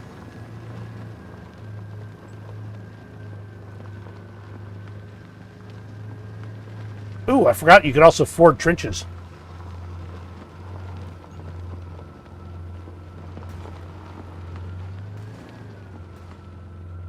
And does it float? Actually, over here it's shallow enough. It floats! Okay, let's go find a deeper spot.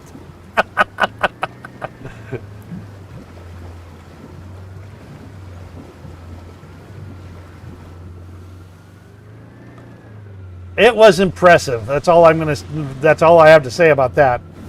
It was definitely a shocking moment.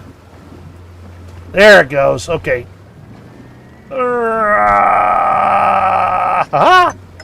I got out. But obviously it will not float. Bloop. Doggone it, the sound of it driving in water is so awesome. It's a good sound.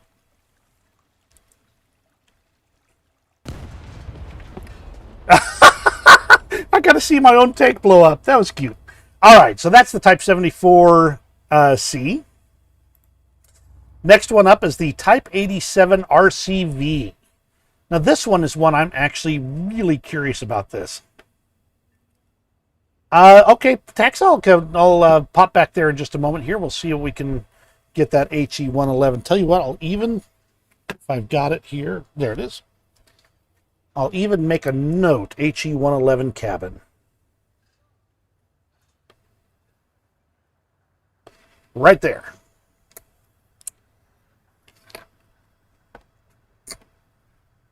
Sure, can do, Mitch. Let me see, M60 AMBT. Okay, that one didn't write so well, but it's on my hand. Okay, so let's see, Type 87 RCV, 7.3 BR, rank 5. Okay, let's preview this thing real fast. It looks like somebody took a Hummer and squished it.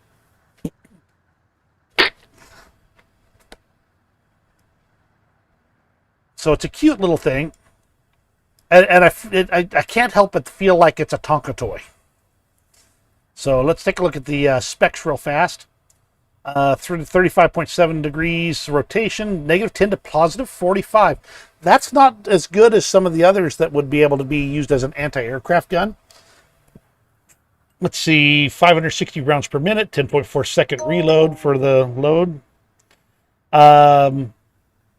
Obviously no armor to speak of. Sneeze on it, it's dead.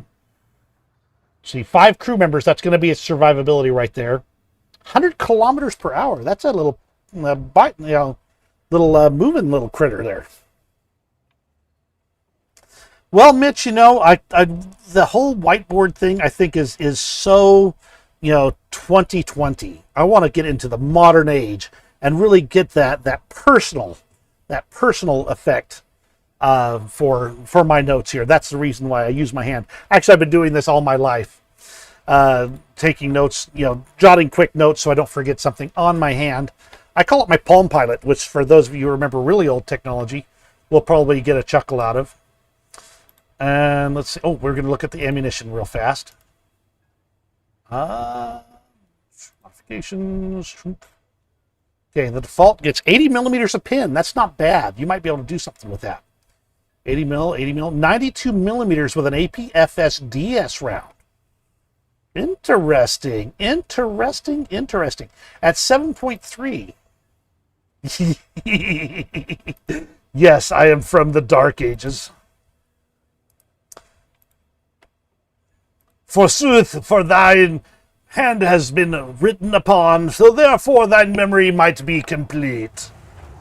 Okay, so only 45-degree angle. I'm going to have to start firing now. No go.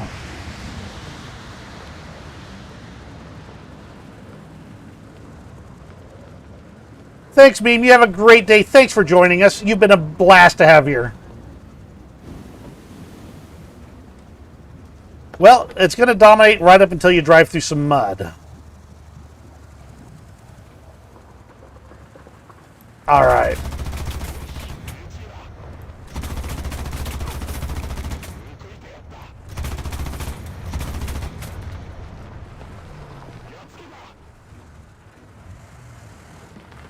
Okay, 80 millimeters. What can we kill on this thing? We go in the back of the turret? We can go through the back of the turret. Nice.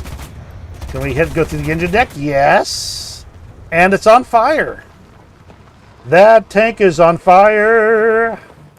Okay, let's do a... Okay, but can't go through the side of this. Just not quite enough pin. Not with the default belts.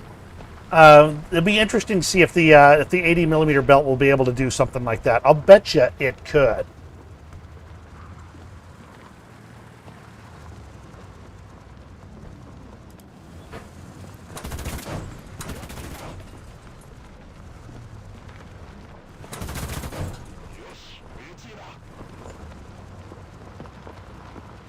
Yeah, you're going to have to be real careful because it looks like there's only about 4 belts total. So this is going to have to be played very, very conservatively. That said, ouch. And that's with the stock belt. That's not even with the 80 millimeter one.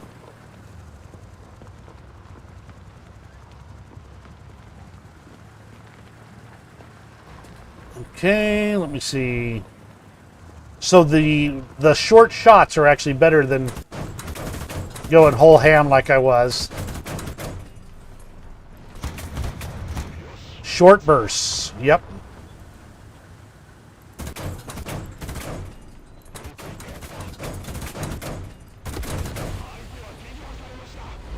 Yeah. If you use those short bursts, you can really make that ammunition count. The long bursts are for idiots like me who tend to just unload for the fun of it. Now this one I don't expect I can do anything to. But let's see. First things first. Okay, can disable him. Can I actually kill it though? Okay. Yes, you got to sneak it right into that slot though to get that kill.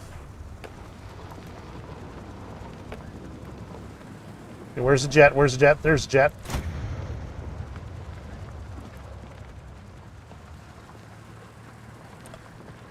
Tonka, it still feels like a Tonka toy. It really does. Okay, let's see. Let's climb this hill if we can. Oh my heavens. That engine sound. Listen to that engine right there. It's like a struggling diesel. It's like somebody put like a two-stroke engine in this thing and it's struggling to keep up. Okay. Okay. Ha! Backs of turrets, boys. Backs of turrets. Well, you know the next question, right?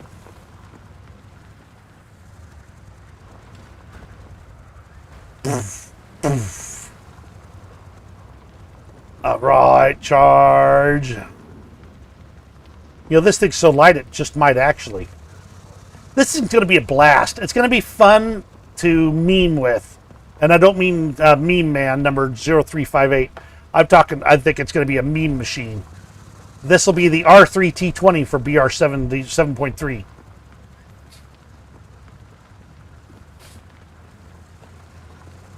Oh yeah, this is going to be fun.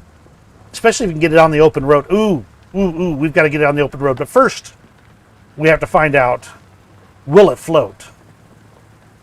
Oh yeah.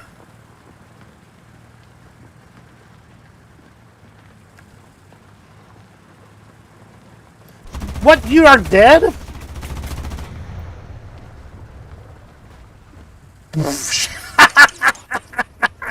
Dead stop. Just about a dead stop. Killed the engine and the driver. Oh, that is awesome. Oh, gee.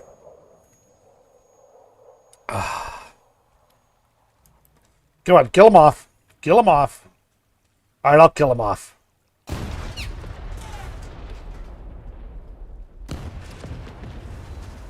All right, we got a paved road here. Let's quickly see what we can get up this thing up to top speed.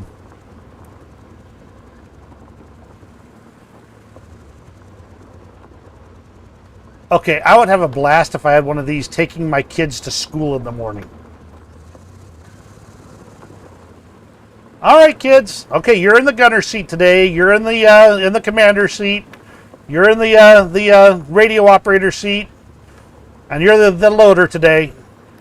Yes, Dad. 88, 89. Not quite a straight enough run for getting this thing up to full speed. 92, 94.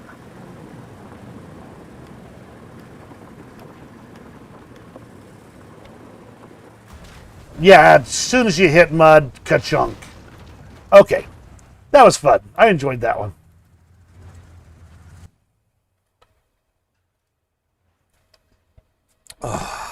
Okay, so what else? I already talked about the M16, the M19. Okay, yeah, it was really good at turning. I was surprised. All right, we're going to make a quick stop over at the HE-111, and then we'll come back for China. Let's see, Germany. Loop. Aviation. HE-111. Was it the H3? I think it was the H3. Let's see, test flight. Bloop.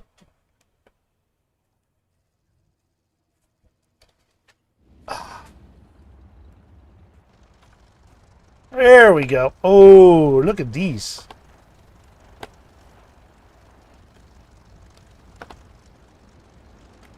Wait a minute. Did they always...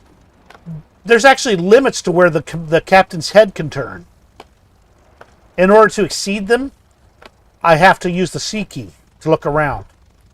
I think that's new. Of course, some of it might be the fact that my controls are currently set to mouse aim.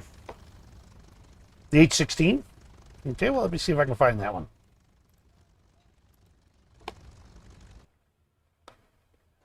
HE-111, H16. Okay.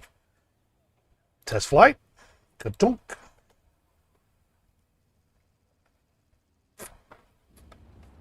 F2.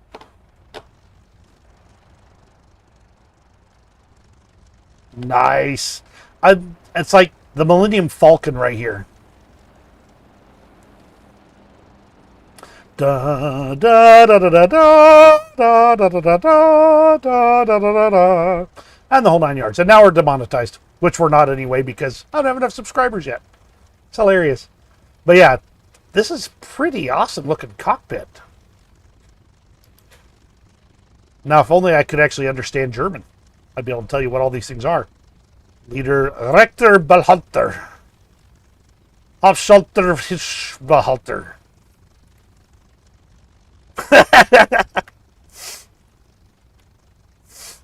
Oh, that would be fun.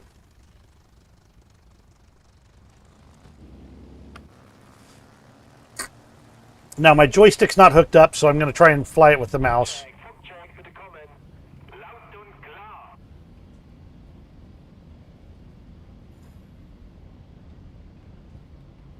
Okay, flaps in, take off flaps. And there we go. We are in the air.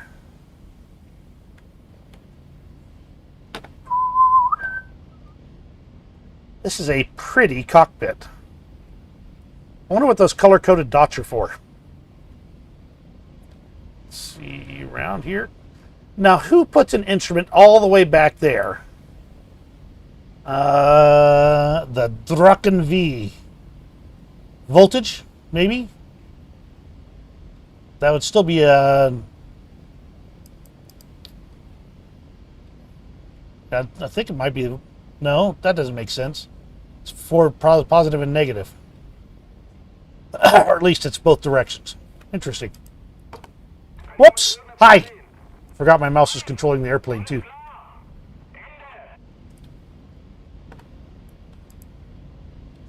How about some maps here? The Luftnavigationskarte.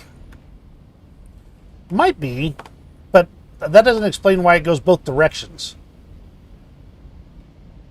You know, the you can't have a negative current in that regard, unless you reverse the system. I guess, I don't know. Anyway, pretty cockpit, pretty plane, and hello ground. Maybe you'll be friends with me. Oh, I forgot to retract the gear.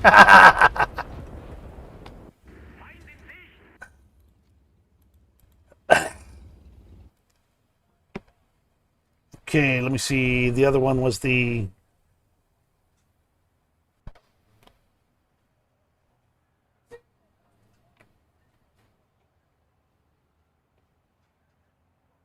M60 AMBT. Sorry, it got rubbed off. I wrote it too low on my hand.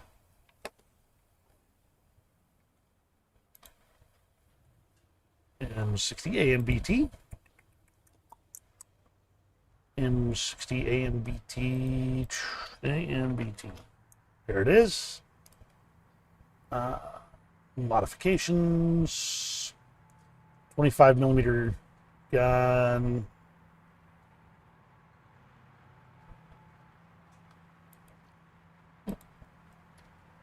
Does not have any ammunition options. 36mm. Is that high explosive dual purpose? Let me go take a look at the live server here and see if we can see what the difference is.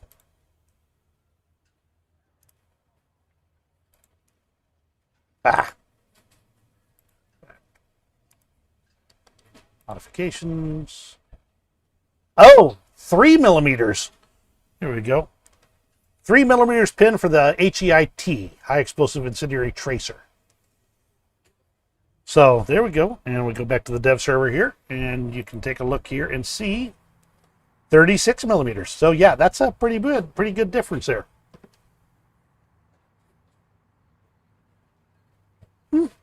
Be fun to mess with. I haven't messed with that one. I missed out on the MBT. Right. So where were we at? China. China. Let's get this thing going. The ZTZ-99-2. ZTZ-92-3. 10.7 BR. Rank 7 with 125mm, 50 caliber, and a 30 caliber. 17.9 degrees per second rotation speed. -5 to +13. That seems kind of low. Well, that's the same as the 99-2. 65 kilometers per hour. I don't own either one, so they're all stock. Let's see. Okay. What is this thing's claim to fame? Do they... better ammunition, maybe? I think that might be it.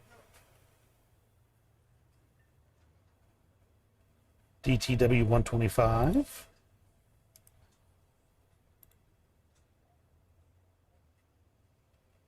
IMVs cower in fear. Love it, Sarge. Well, same ammunition. Now I got to remember what in the world they talked about in the dev blog, or I can just click this link right here. Da, da, da, da, da, da.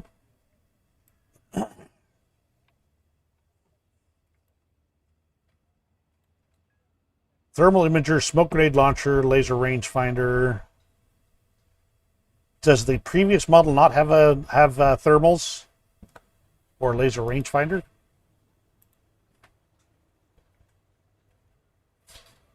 Night vision devices.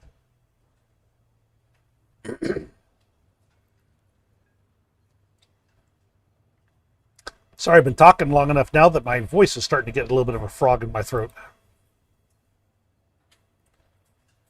Well, they've got those too. Okay, so ZTZ 99.3. New top tier. Oh, that's right. I remember now. They've added more ERA to the sides here. And the turret's heavier because of this extra mass. So it should be more survivable than the 99.2.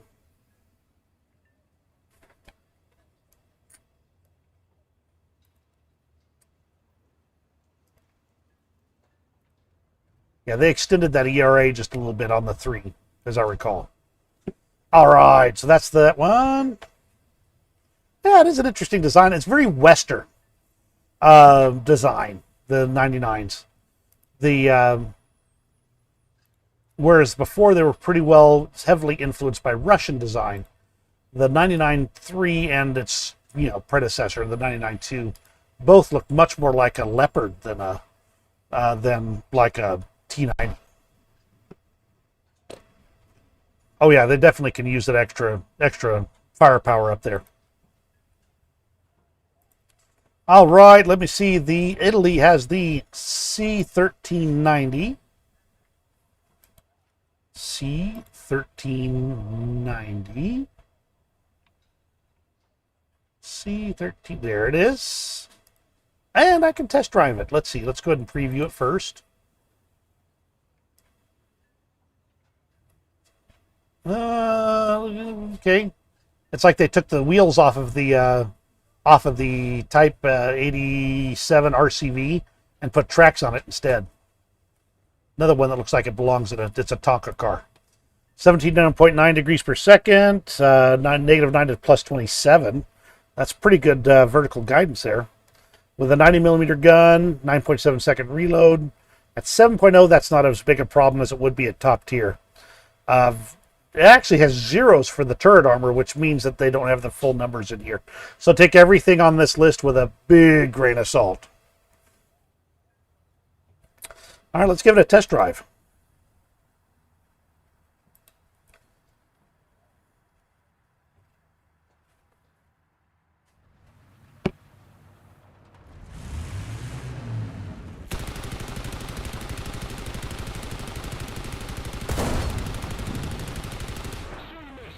At least I hit it this time.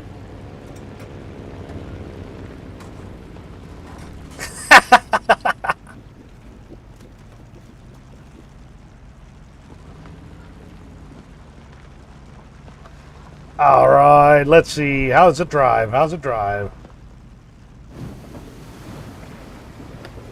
Well, it goes through the mud just about normal.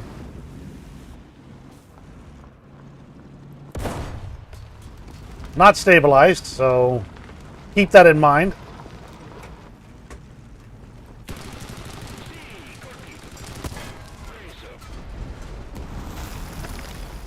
I think that turret wants a piece of me.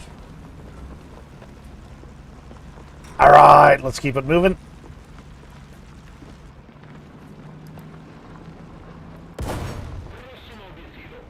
I feel like the tanks on the test drive are easier to knock out than I remember.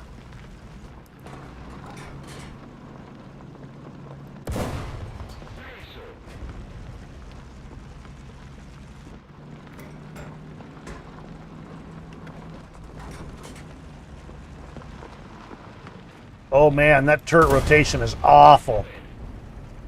Really awful. Gun depression is an issue if you end up in close battles, though.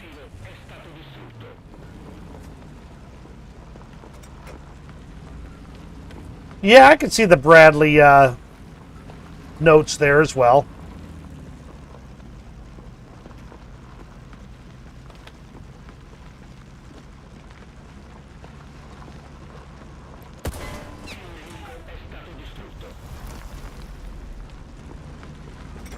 Oh, I know what it is. The test drive tanks all bring the bring full loads. Turning's not bad. It does turn pretty quick, pretty snappy, even at low speeds.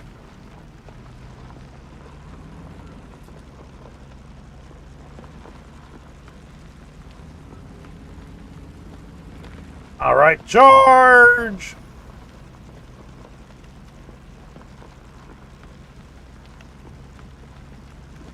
Yes, indeed, it is that time.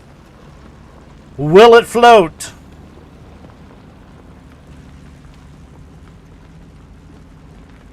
You know, I often wonder about the people that show up right when I say something like that just jump into the stream right at that moment. Will it float? And then I drive off to go and sink a tank. What do they think? What do they really think? Okay, there's a weird guy. Yeah, the Obel 74 is faster. The biggest disadvantage for the Obel is going to be the wheels. And while it's smaller and faster in many situations, on rough terrain, this would be better.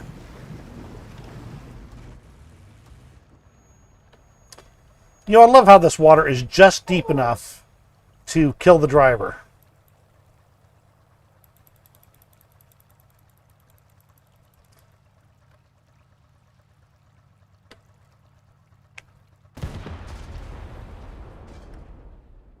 Well, that'd be fun.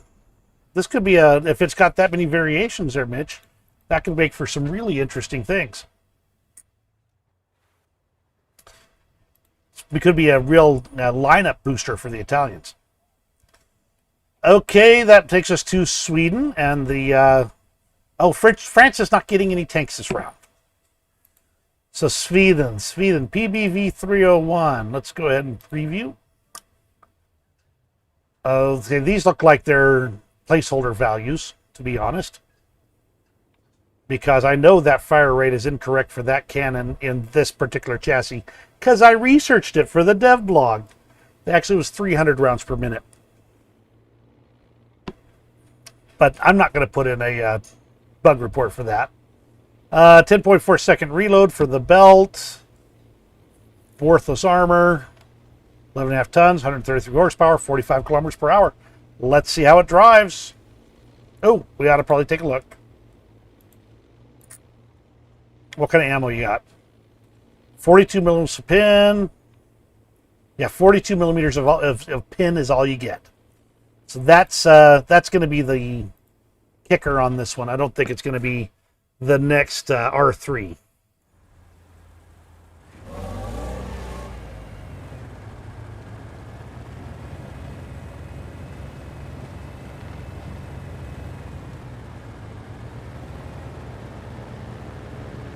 That's a pretty big ask there for adding... Oh, there's an airplane. Why did I not shoot at the airplane? There's the airplane. Dang it, that turret's slow.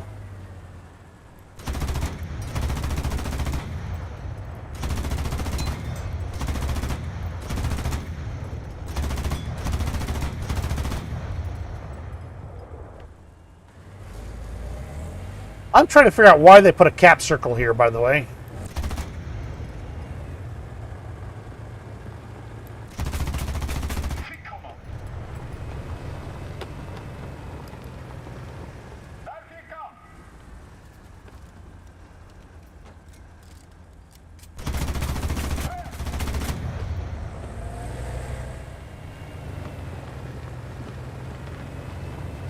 Airplane's coming back.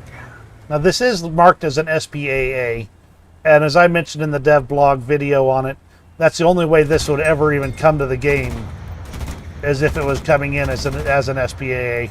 It's an armored personnel carrier in a game that has no personnel to carry.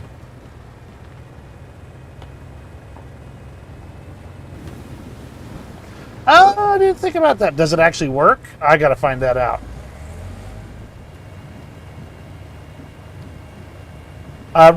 Reverse is a bit lackluster on this thing. Just so you know.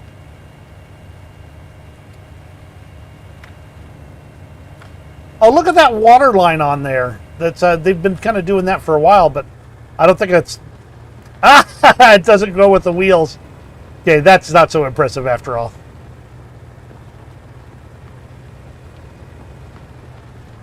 Okay. Yeah, definitely not. Okay, I am on the cap zone.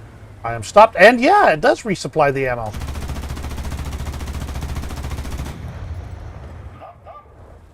That's pretty sharp there, Sarge. Good job. Thank you.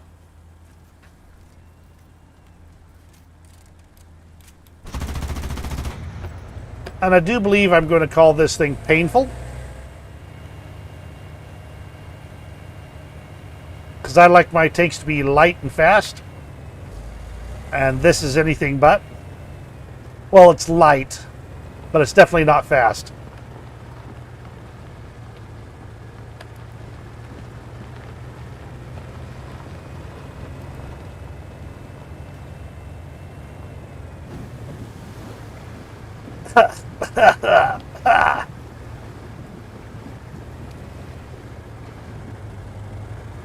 Oh, it almost didn't make that climb.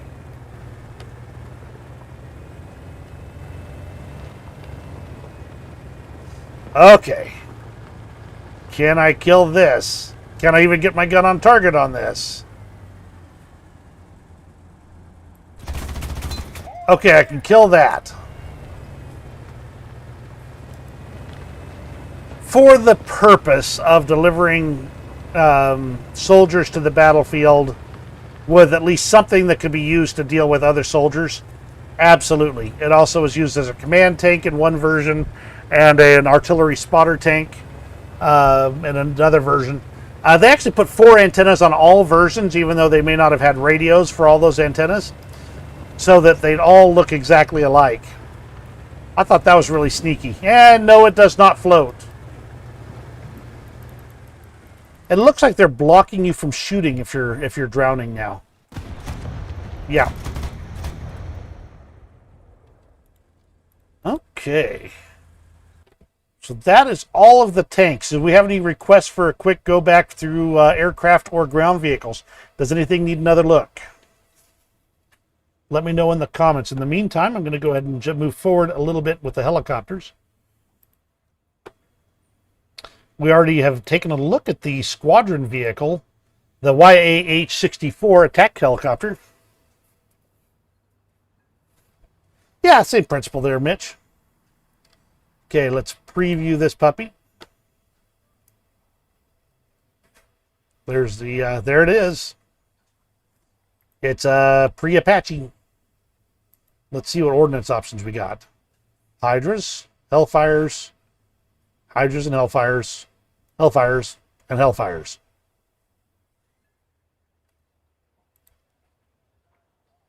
Plus the 30 millimeter cannon, which seems to get no additional belts.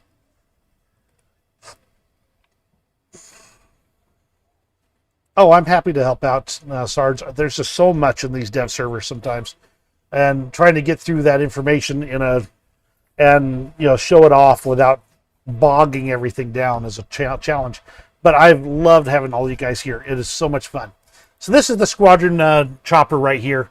It is it should be interesting. You can get it for 480,000 squadron RP points, which means I'll have it sometime in 2023.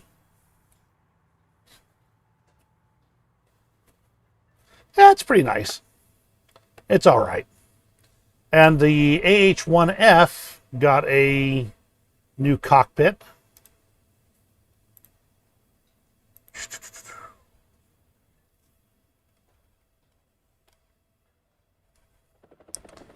I wouldn't... it just seems like an odd thing to add as a squadron vehicle. I'm not opposed to a helicopter.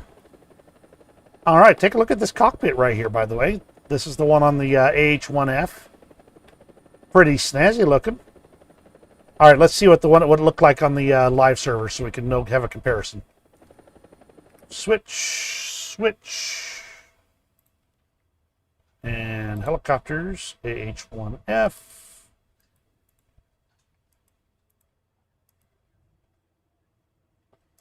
Oh, I hate it when this happens.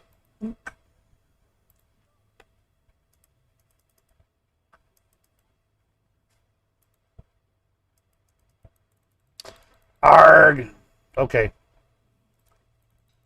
Seems like I've overloaded my stuff here. Okay, that works. Helicopters. That works. Yeah, I bumped into this once before. Sometimes my this stuff gets a little bit hinky, and I'm not able to look at the old stuff here. Maybe I can do it on the dev server here. Let's see. Return to hangar. No, I can't because they've updated the cockpit. Let's take a look if we can, Sarge. Let's see, Japan AH-1, if you can. Let's see, Japan AH-1S, test flight.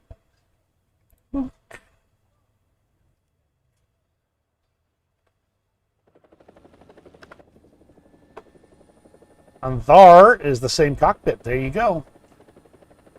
Schwanky little thing. That's pretty impressive. Detailed. That's where I think it's really taken up the game a notch. Very detailed.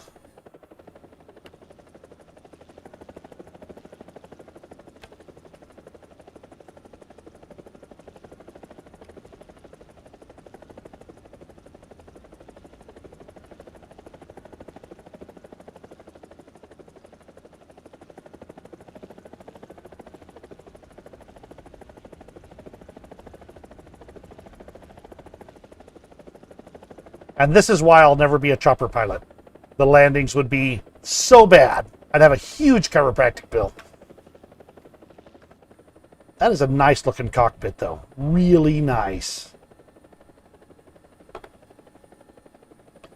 And there's that puckered up head. I'm not even... Yeah, move it on. We're not even going to address what that looks like. Looking good though, that cockpit. Oh, there we go. Let's flip that over. Is that better?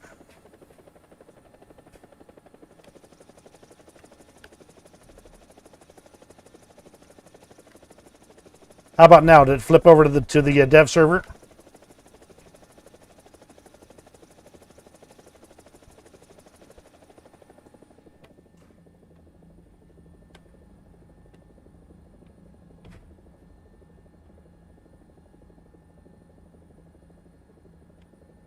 Okay, perfect. Thank you. Hey, I got buttons over here. Up, up, up, up. Yeah, I'm not the best helicopter pilot, so sue me.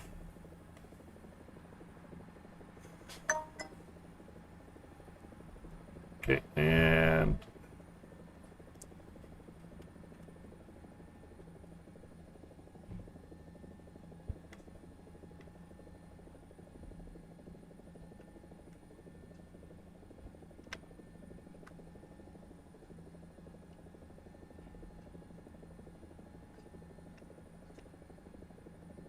Whew! Man, it's hard to plan these things. Okay, so one more look at the cockpit, because apparently nobody saw it. So, very detailed. Do one of those nice, high-quality, slow panning shots like they show in the in all the good movies. Apparently my mouse is not that high quality. Look at sharp. Okay, return to the hangar.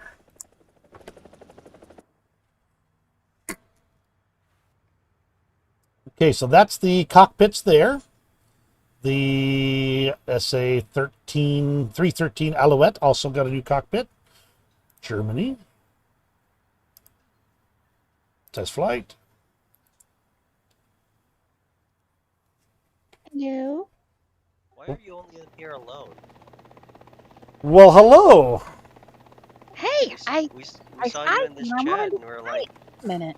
Holy crap! I'm actually Dead man. streaming right now, and I've actually got a link in my stream for people to join in. Notice Oh, they have actually not sorry. actually taken. It's not a problem. I'm streaming about the dev server for War Thunder. So it's just it's literally just going through the technical stuff today. So, but thank you for stopping in. It is definitely tempting to play War Thunder after watching a couple of my favorite YouTubers stream the entire thing. But at the same time, I've played games that are kind of like War Thunder, and I just couldn't get into it because of the tier tree. Yeah, there's a lot of grind involved. That is absolutely true. And Like I've played well, the world of warship tanks and otherwise. I just couldn't. I understand War Thunder's is different because you can have access to all three different things. It's just the tier tree thing is what cuts me off from actually wanting to play the game. well, you probably have things you want to actually grind out and enjoy, right? Oh, trust me, I've been grinding like crazy this month. Not even on 7 Days to Die, like PlanetSide 2, I've probably earned about a total of close to 10,000 certs this month. Starting up my new robot guy. It's gotten to the point where I've been running out of things to put certs in. So you're streaming on Twitch now? No, I'm streaming on YouTube. Or where are you streaming, Deadman? Well, my channel, Old Dead Man. Let's see, I'll see if I can get you a link in just a second here. Anyway, I better start making sandwiches. I mean, doing the work of Kaz. I'm joking. I'm joking. Hey. I know. It's Trailing that does the sandwiches in that group. I dropped it into Showcase, so you'd be able to jump on there if you're interested in looking. We're actually Yeah, they have there is what I'm gonna do.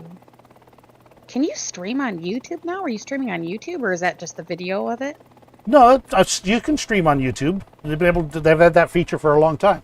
I didn't even honestly, I kind of forgot about it, I think, for some reason. I mean, I think I saved a couple of my highlights when I used to play Hanzo on there. Very nice, very nice. By the way, say hello to everybody. We've got 7 people watching right now. We've got Mitch and Sarge, and we had earlier Meme. Hey, and everybody! We've had a bunch of just awesome people here. So we're just in the middle of reviewing what's coming in the next patch for War Thunder. They've got the Perfect. development server. So we're just having some fun and watching me crash a helicopter, pretty much. Aren't you supposed to do the other opposite? Aren't you supposed to get the other vehicle to crack? Well, I mean that's an idea, but there are things that I'm not necessarily that good at, and we'll just say that's one of them. It's okay. I'm learning how to fly aircraft in PlanetSide, and it's taking a bit because all the other aircraft shoot me down.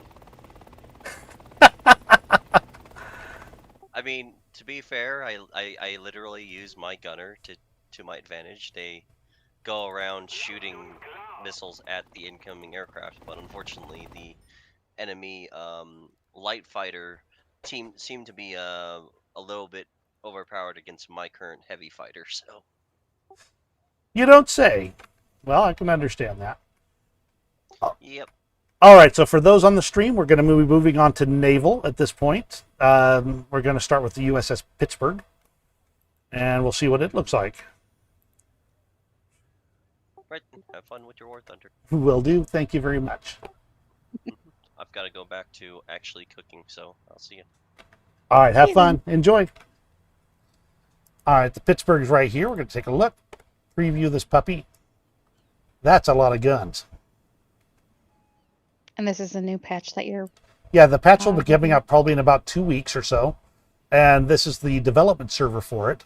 And this is where they showcase, where we get to showcase what War Thunder is going to be putting out. okay, got it. So there will probably be a second dev server, probably another week or two. And then the patch probably will release in 2 to 3 weeks, be my guess. Mitch, you have a great day. Thank you very much for joining me. It's been a pleasure having you here. It's always fun. Oh yeah, those 3-inch guns, Sarge, will definitely be tearing up some aircraft. And this thing is stacked with stuff here. 10 3-inch guns, 6 5-inch guns, well, 10 3-inch guns, sorry, that's 20 3-inch guns since there's 2 to a turret. And let's see, 6 12 5-inch guns and 3 9 8-inch guns. This thing will be seriously ripping some ships' new holes. So nice looking ship. Let's see, does it give me a top speed? It does not right now. But yeah, it should be a really nice ship. Is it my imagination, or does that look like a helicopter pad? That looks an awful lot like a helicopter pad. I don't think it is, but it looks like one. Interesting. Does a Pittsburgh have a helicopter pad? Does anyone want to look that up and tell me? All right, next one up is Germany's M17. Oh yeah, you'll be all over this one, Sarge.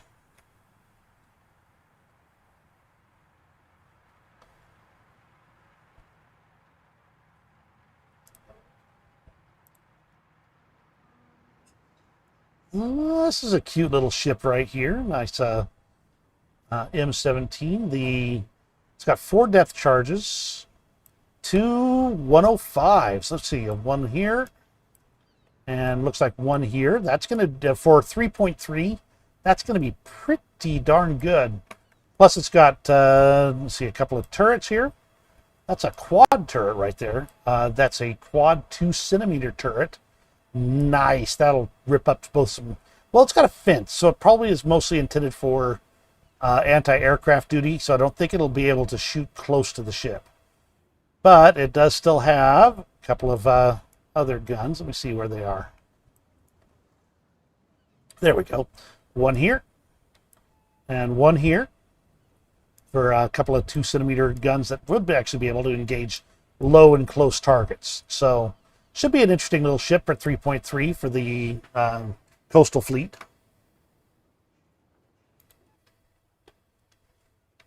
Yeah, I could absolutely see it, Sarge. It just looks an awful lot like a helicopter pad that I'm surprised to see in War Thunder. Especially since there's no way we'd actually be able to put helicopters in these naval BRs to go with it. That said, who knows where it's going to go. And Germany also has a blue water fleet ship, the Karlsruhe. My apologies to all German speakers. This is a premium. So we can test this one.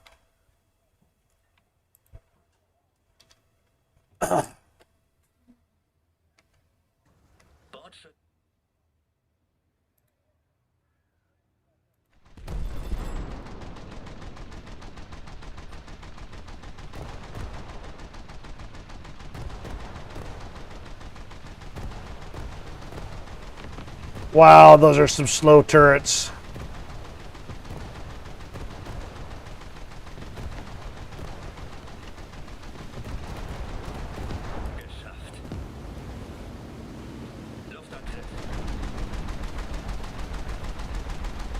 Oh, this should show the new lead marker when it gets done measuring. Right there, and fire. Ha ha! Okay, gunnery skills are going to improve in naval, boys. Yeah, lead markers for days. And my anti-aircraft guns are totally lighting everything up.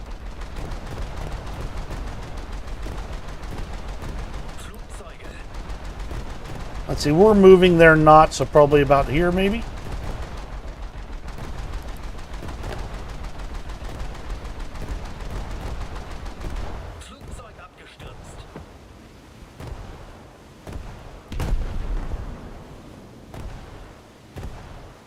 Oh, they show the reload for each individual gun. Very nice. That reload for each individual gun. Oh, that's so good. So you'll be able to know, like if you ripple fire, which I should have set up.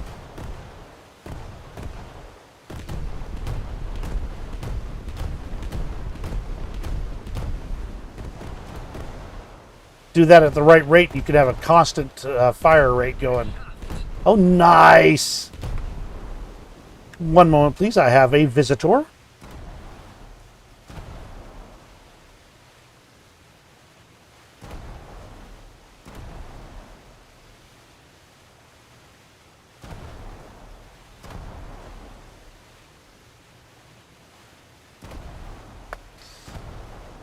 Cooking guidance for my daughter. Anyway, nice little ship right here, 51 kilometers per hour at full ahead, so should be a pretty good one. All right, let's see. That's all the naval for Germany. Let's flip over to Russia. And I don't remember them actually addressing the Smelyi, which, if I knew how to pronounce it, I would probably do a better job. The Shmelyi? Never mind. I'm giving up. Yeah, the lead marker there is going to really make a difference, especially in these larger ships. The smaller ships, which don't have that weight of broadside, not so much. But the larger ships are going to be tremendously helped by having the those lead markers. Okay, apparently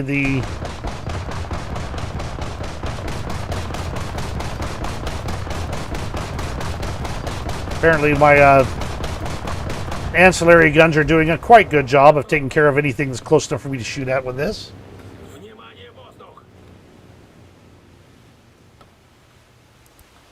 Okay, let's see.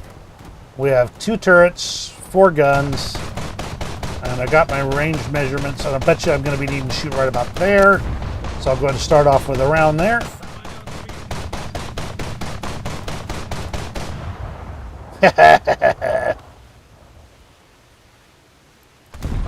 Update that range. Yep, this is that range marker makes a huge difference in your ability to put shots on target in a hurry.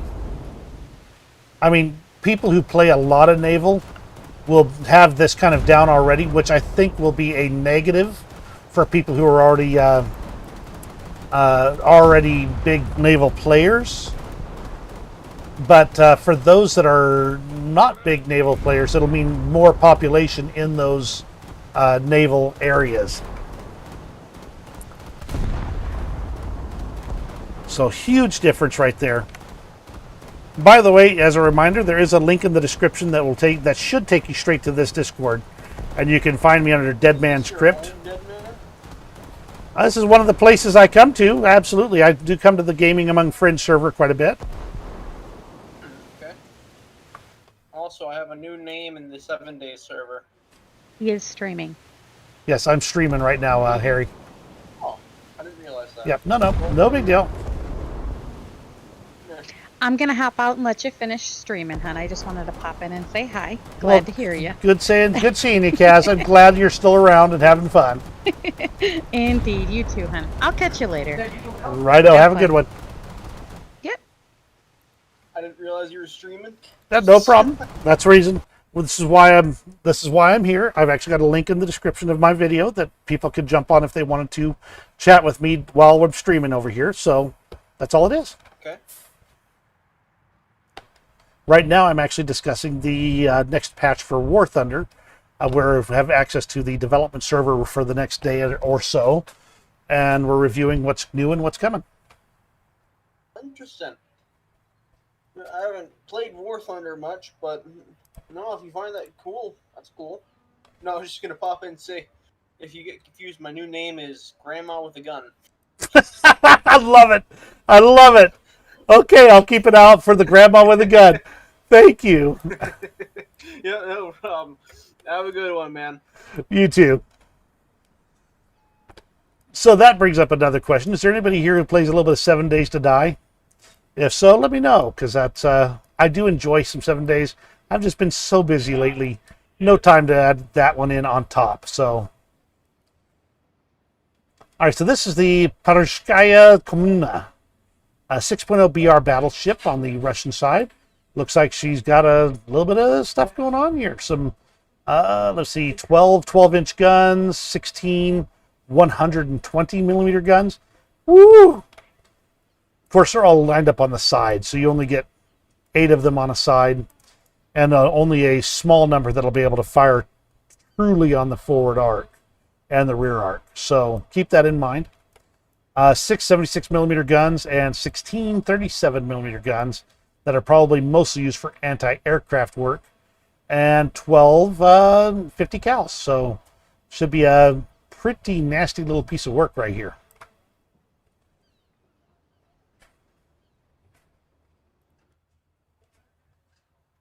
All right, let me see where we're at. Britain, we got some British ships coming next. I am going to just state for the record, my British fleet is inexcusably untouched. So, my apologies. Even so. The Vega's a reserve ship? Okay, new British reserve destroyer to replace the HMS Churchill. The Churchill will not be available in the regular tech tree anymore. That's interesting. Okay, so they're pulling out the Churchill, which I have, and putting in the Vega as the reserve ship. Interesting. Let's see, modifications. Some garden variety guns, some small stuff. Let's look at its stat card. 2 4-inch guns, 4 20 millimeter guns. At 3.3, it'll probably be okay. And we'll get down to the Norfolk in just a minute here, Sarge. We're going to take a fast look at the at this thing here, the Vega. Gunners are searching for airborne and surface targets. Okay.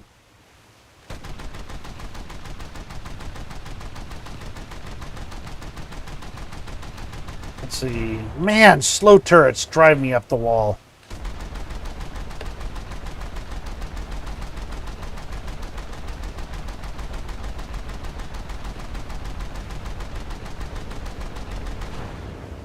Threat in the air.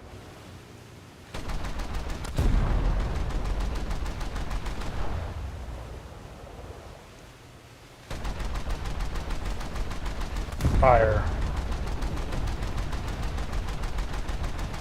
Well, hello, Baron. How's life treating you today? Welcome to the dev stream here.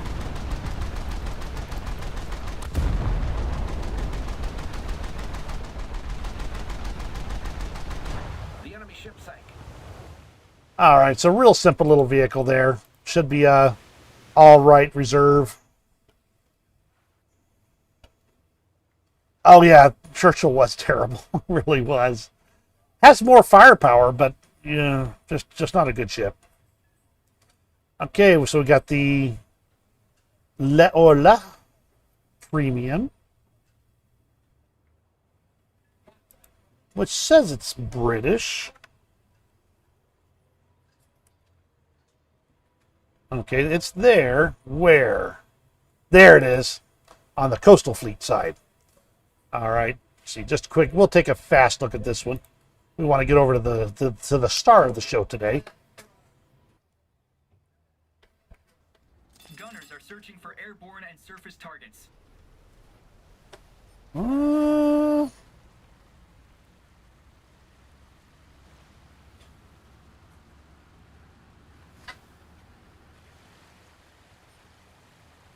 One primary turret. That is not exactly making me happy-go-lucky.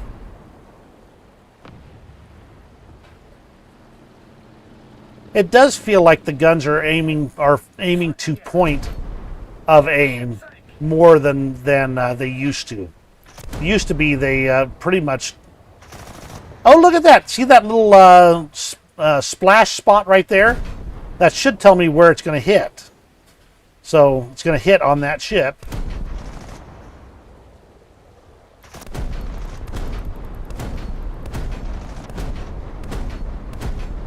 Interesting little thing. It's got radar too, so you'll be able to keep track of the... Yes, you do see an Irish flag, Baron. That's exactly where it's from.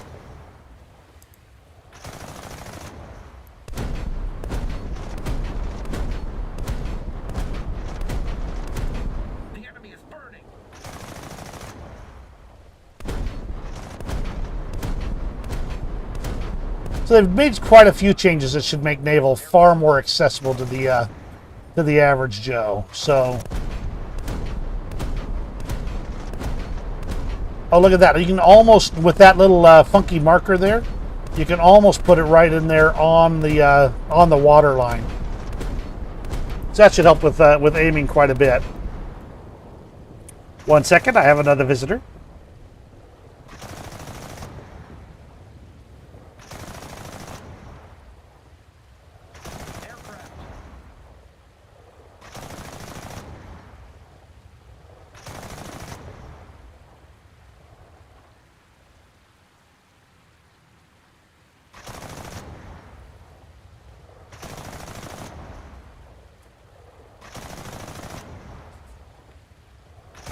Okay. All right, it sounds like they've actually finished up dinner while I've been busy messing around. So I will turn off the camera and take a few munchy bites every once in a while. But don't you worry, I'm still here, still doing things. The next one is the new Fairmile LCS L2. And we'll just preview it real fast. The LCS, well, okay, not exactly what I was thinking of. The American LCS is actually a doggone amazing ship. This thing, I don't know what to make of this one.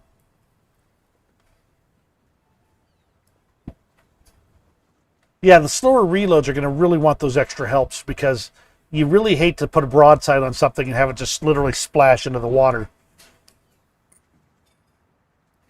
Yeah, it's a barge, all right. 220 millimeters, 250 cals, 157 millimeter, and a mortar. 2.7 BR. Okay. Cute little thing. Now let's go for the star of the show here.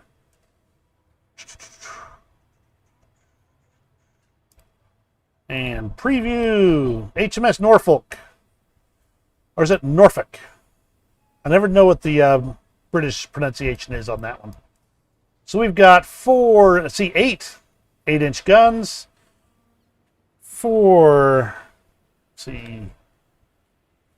eight 4-inch guns, 16 40 millimeters, and 8 20 millimeters.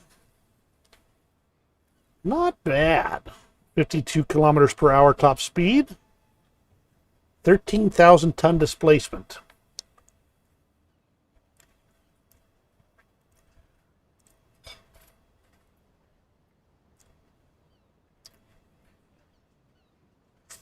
Interesting design. 5.3 BR. What do you guys think? Is this going to be a good one at 5.3? Does it need to go down to 5.0 maybe? Or do you think that's going to be a good BR for this particular ship?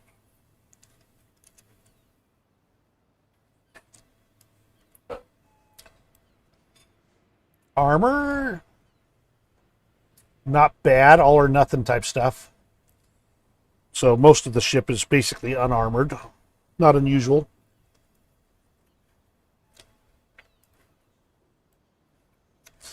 This would make it more of a cruiser than I guess maybe a light cruiser, maybe? All right, Baron, you enjoy your food too. And we'll see you when you get back.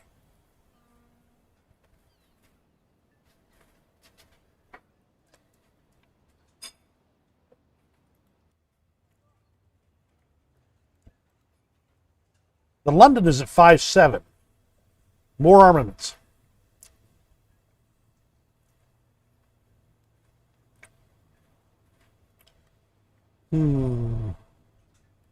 It's classed as a heavy cruiser. But it's stuck in the light cruiser line. Why is it in the light cruiser line if it's classed as a heavy cruiser, huh? Oh yeah, battleships will eat that thing alive. If it can avoid being fully up-tiered, you might be all right.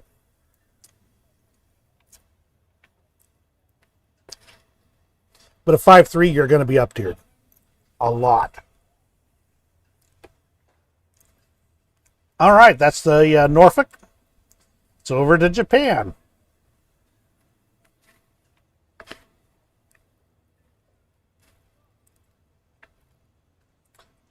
All right, let me see. We got the Yubari and the Aoba. Aoba.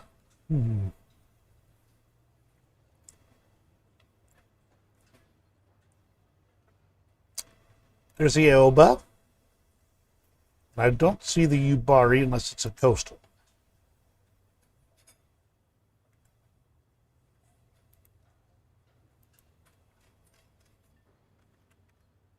There's the Yubari. He was hiding next to the Yubachi. So let's go ahead and test sail this real fast. See what it looks like.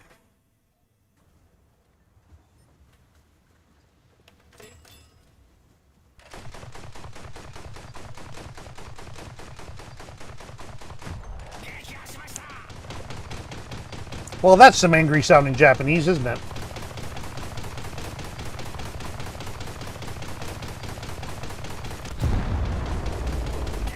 Okay, I like it. Anytime a mosquito fleet boat can explode like that, makes me happy. Unless it's my boat, then that makes me unhappy.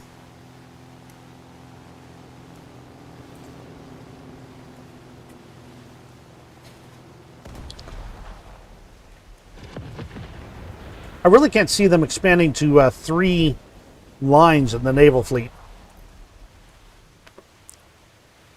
If they were just going to do that, they could have just stuck with the coastal versus they stuck with the coastal fleet in with the regular fleet.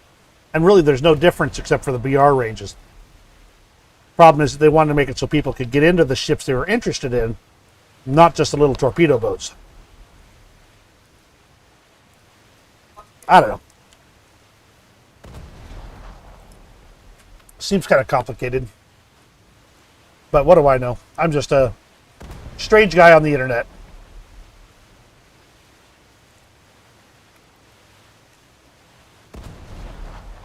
Let's see if we can get a shot in on this ship over here.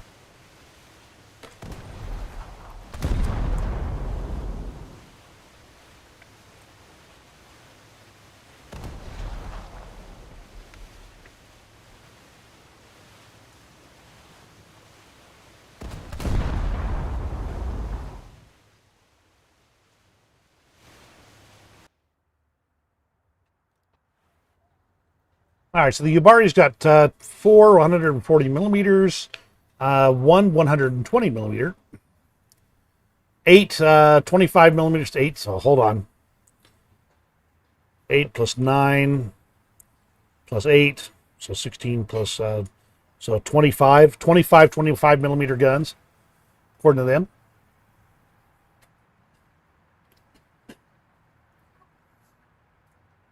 You know, I actually have more fun with the smaller ships. It's a lot more like the it's a lot more like the type of gameplay I enjoy. That said, it gets real tiring real fast to have something that's got a kabillion guns like those battle barges come rolling up on you. It just isn't. It just really isn't fun in that regard. If all of them were roughly equally armed, roughly in at least where there wasn't things that could dominate like those battle barges were for a long time, it'd be a lot more fun.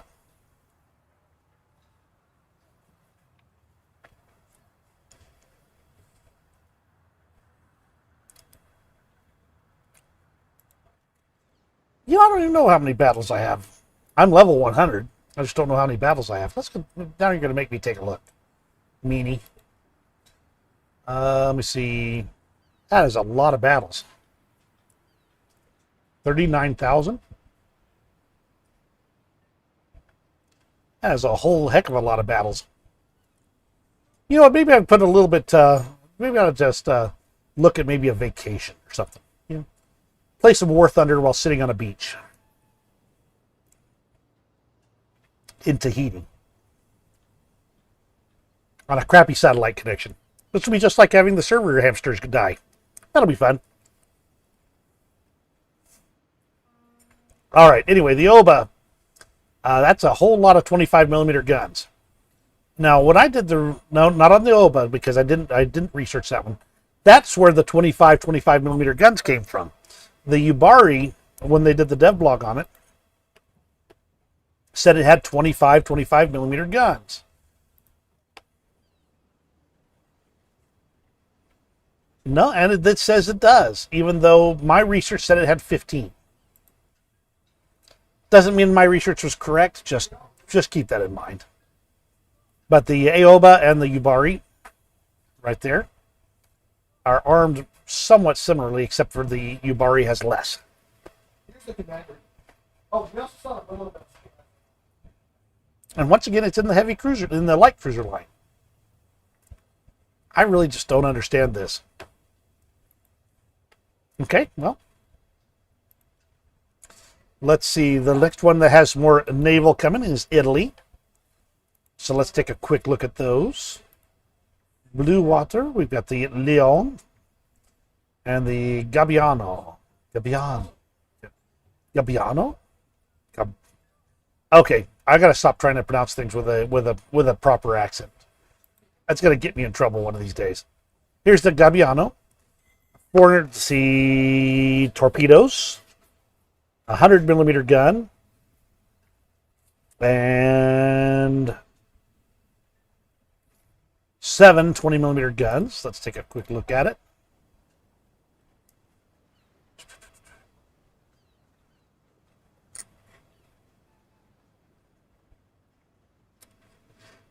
Pretty little ship, though. That is a pretty little ship.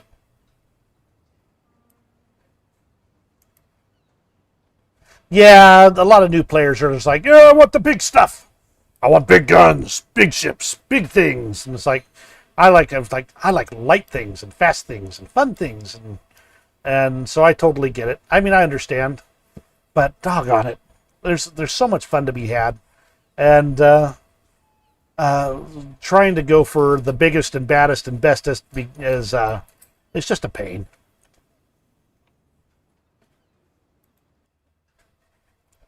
That was a Gabiano, 3.3 BR coastal fleet.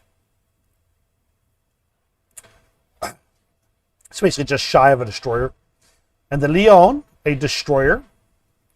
4.7 for a destroyer, though. That seems a little high. Huh. Let's see, 8 120 millimeter guns. Okay, that's probably why, 820 millimeter guns.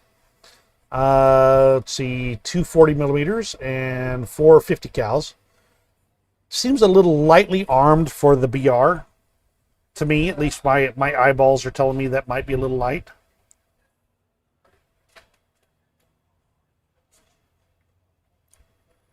But, you know,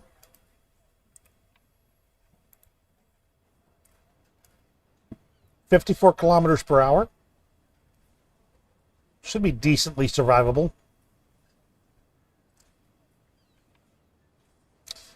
Are you guys looking forward to the Italian fleet, or maybe just the Brits? Let me know.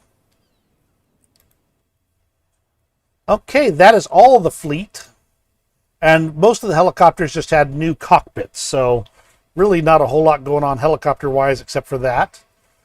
Let's see, they do have a new aircraft mission, alternate history of Operation Honolulu, which I think goes under single missions.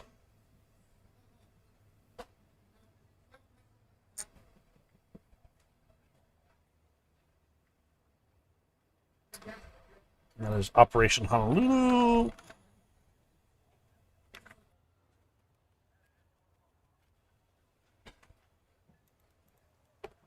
I don't know. I haven't been able to find those things.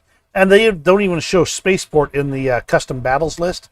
So the only way you get to play on Spaceport is if you actually just go into a match. That said, all the matches are on Spaceport. So we can do a quick run in there. If you played the April Fool's event, you're already familiar with it. They didn't change much except for bring it back to current rather than looking futuristic. So things are relatively normal-ish. We'll do a quick one, and I'll get my butt kicked like always, and we'll then we can see what people are looking to see. There's a bunch of other changes. They're about A bunch of enduring confrontation changes. We're all about the airfields and new logic. They're switching several missions to their new logic. There's a whole host of changes to vehicles, like the correct tracks for some more vehicles, like the M1a1 Hc,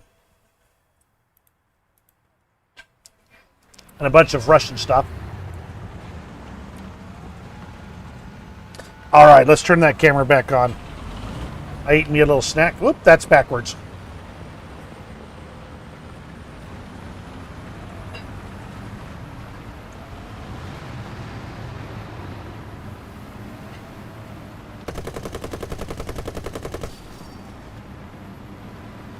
Here's what the spaceport map looks like from the above. And this is water through the middle here, so that's actually a channel of water.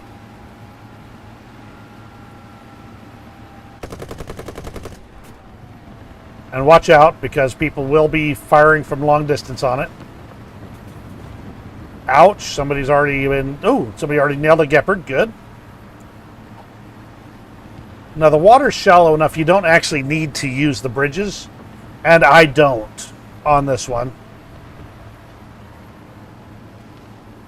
Mainly because this gives you some cover for the crossing. If you're actually able to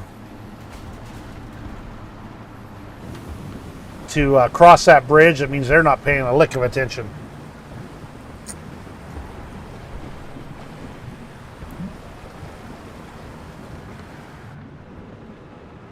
Yeah, they've replaced a lot of the signage and things like that with, well, stuff from various other maps, really.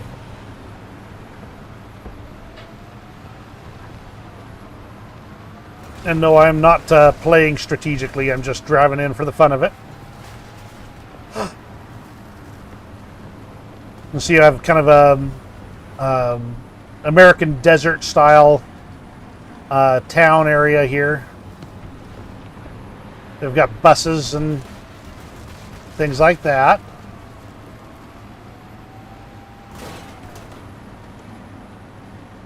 And brick and wood houses. This was all modern type stuff with a monorail, or sorry, a pneumatic tube thing and all that kind of stuff.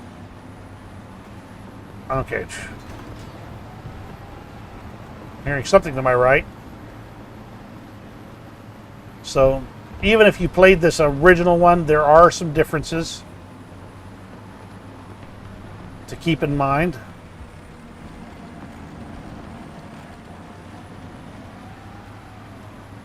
In particular, the layout's going to be a little different.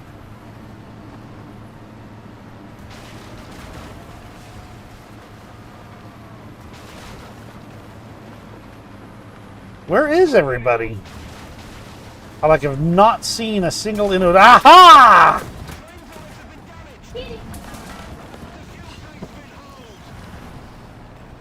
Go get him, buddy. Nail him to the wall.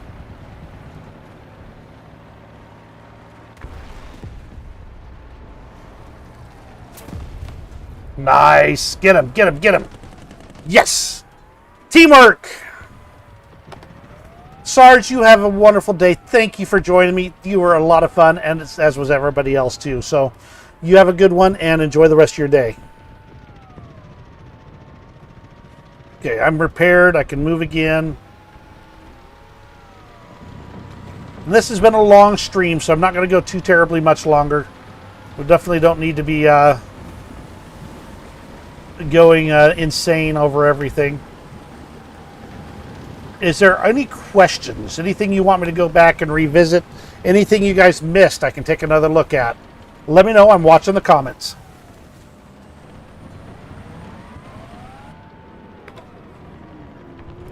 Is that a friendly or... It is an active tank.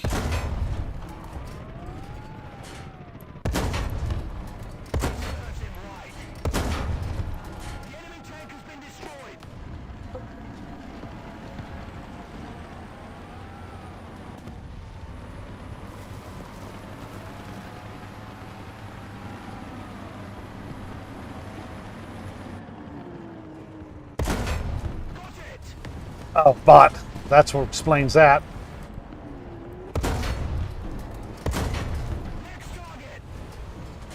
Oh, just too late to save him. I feel bad. Sorry, man. Let's keep the pressure on. Victory is close.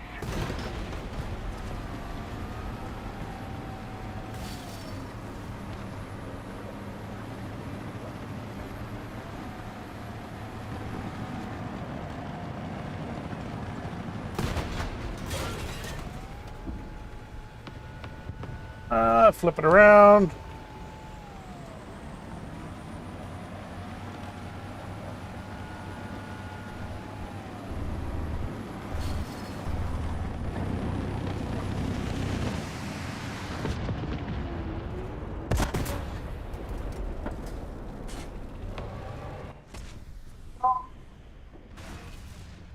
Yeah, well, I knew I wasn't going to survive a shot. That's for sure. HSTVL again.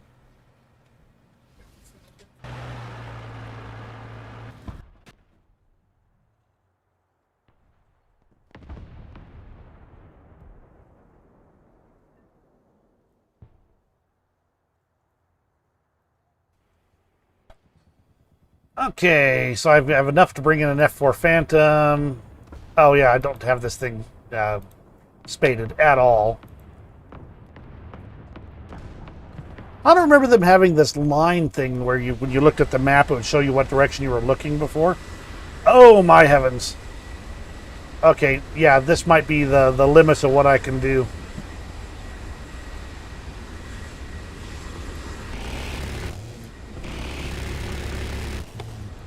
Oh, gee. Yeah, I can barely function on that. It says I've got 60 frames per second. But doggone it, that was not 60 frames per second. Then again, I'm sitting at 7% packet loss, so that might explain that.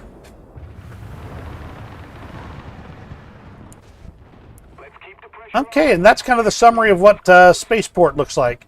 All right, I think that's good there. There are a bunch of other changes that we could review real fast. But they're all just a scattering all over the place. Some that caught my attention. The Leopard 2PL, 2A4, 2A5, 2A6, STIRV, 121, 122, and 122 PLSS all had their vertical guidance speed change from 20 to 40 degrees per second. That just means they can get up into your face a lot faster, especially on that vertical elevation. So keep that in mind. They're going to be more lethal. The T-25 is going to have its vertical stabilizer removed. The bunch of things got volumetric armor. YAG Tiger, Tiger 2P, Tiger 2... Where'd they go? Chieftains, Vickers, Leopard 2PL, Ariete. Bunch of things got volumetric armor. The Dicker Max and the Stir Emil are both getting higher fire rates. So that's a balancing change. The Type 89 will get a researchable ATGM, and it will have the default shell be the DM23. The T95 is getting the basic sight, not the one that's had, which was 8X. Oh,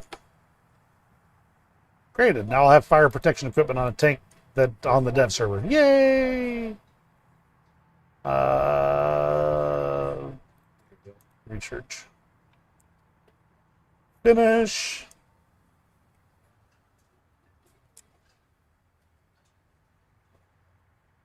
Engine smoke system. You can't use it to generate smoke when your engine is dead anymore. The Char 25T is getting a cannon model and used ammunition been refined. Previously used shells have been replaced by 90mm American shells.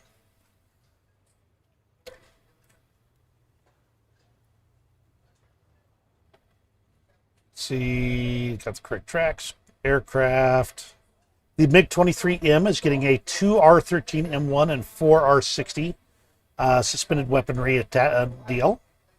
The B-24 D25CO is getting a 4 2,000-pound bomb preset. That'll be fun. See, a bunch of missiles have been changed from default to suspended. So keep that in mind. AH-64D, AH-1Z, 64DJP, and the AH Mark I Apache. Some changes to Fab 500 and Fab 250 bombs. They did not list the flight model changes in this patch, so they weren't ready.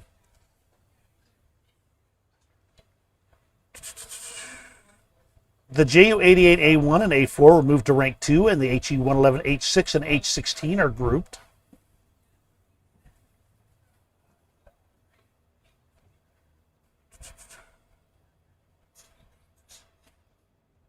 We can check that, Tupug. Let's see, the Jaguar.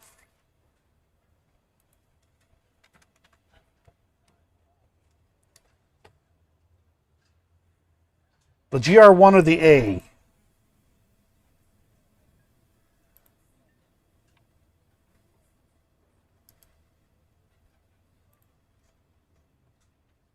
The GR1 doesn't have any.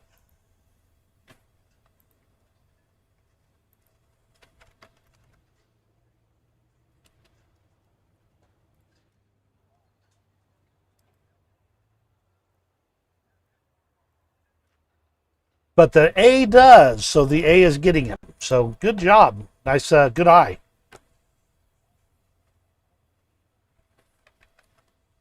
I'm going to quickly kill my regular War Thunder here because it's just tying up processing cycles.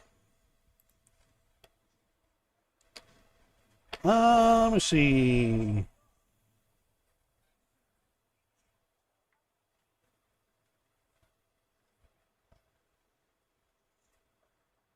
Very good eye, Pug. Good job. The sounds have been all reworked, at least for the for a bunch of the machine guns and automatic cannon of Crown vehicles, ships, and aircraft. A lot of them sound really good.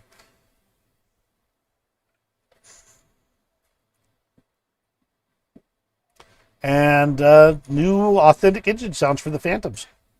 All right, that's everything, and I'll got the link in the description so you can go take a look at the full list of changes. Do you have any other questions for me? Hit me right now. Let's get this. Let's get any questions you have answered. Not the meaning of life. I don't have that much time.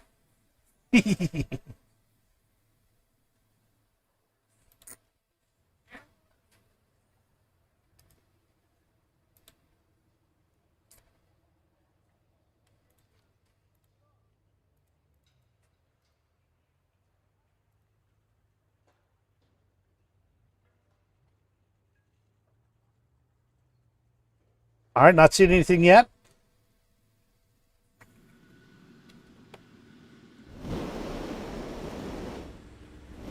But I'll give you another minute here. In the meantime, you can look at the American F8E Crusader.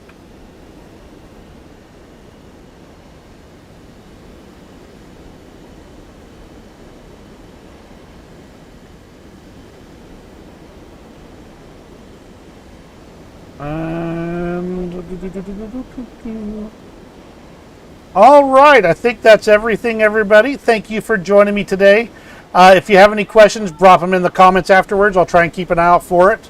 And you know what? Let's have some fun, and let me know what you think of the new patch. And well, the new sounds, that's one of them right there. And you all have a great rest of the day. We'll see you in War Thunder.